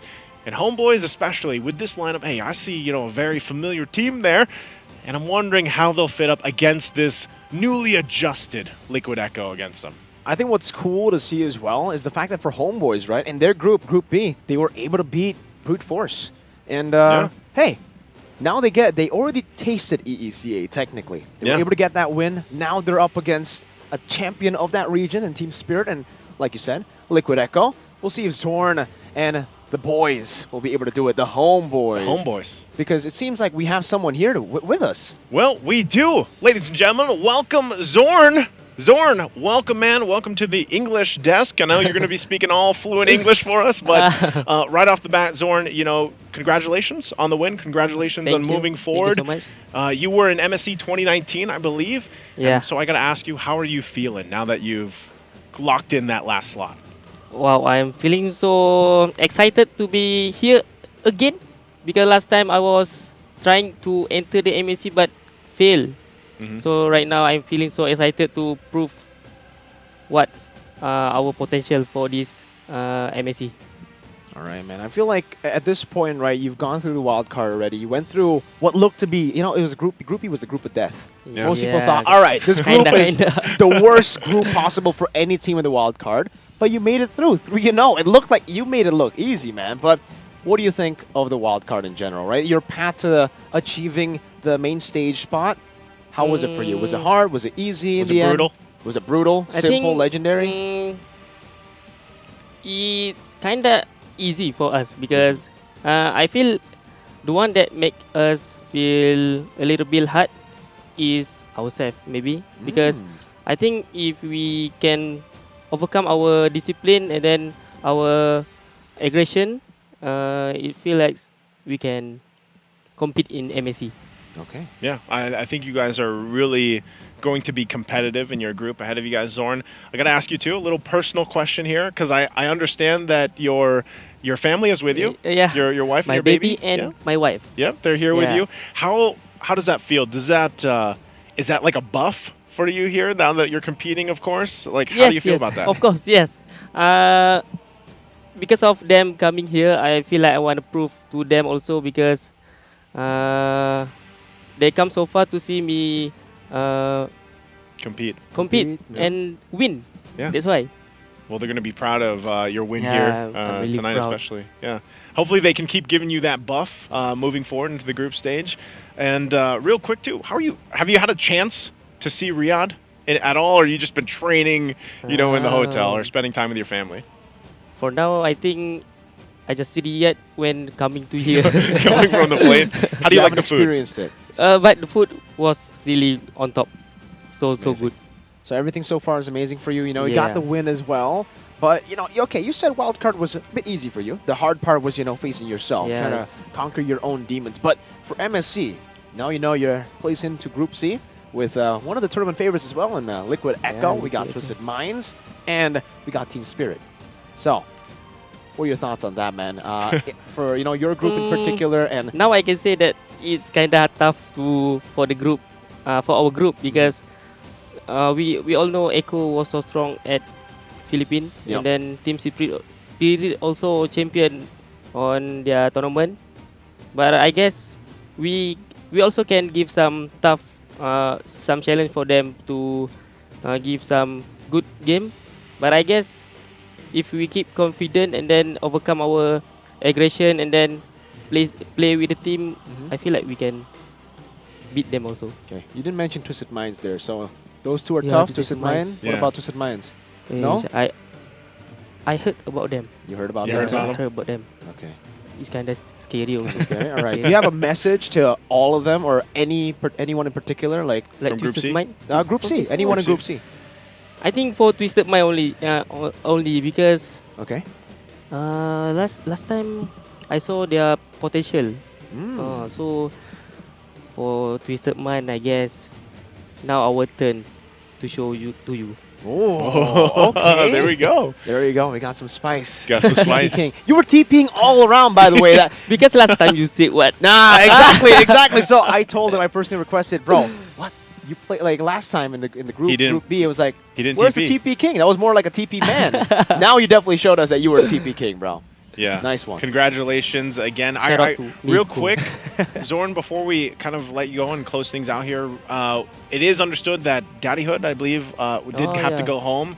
And for the Flame Boys as well. Do you have any message to Daddy Hood and the Flame Boys? Yeah, I have. For Malay, kan Malay? Yeah. Go ahead.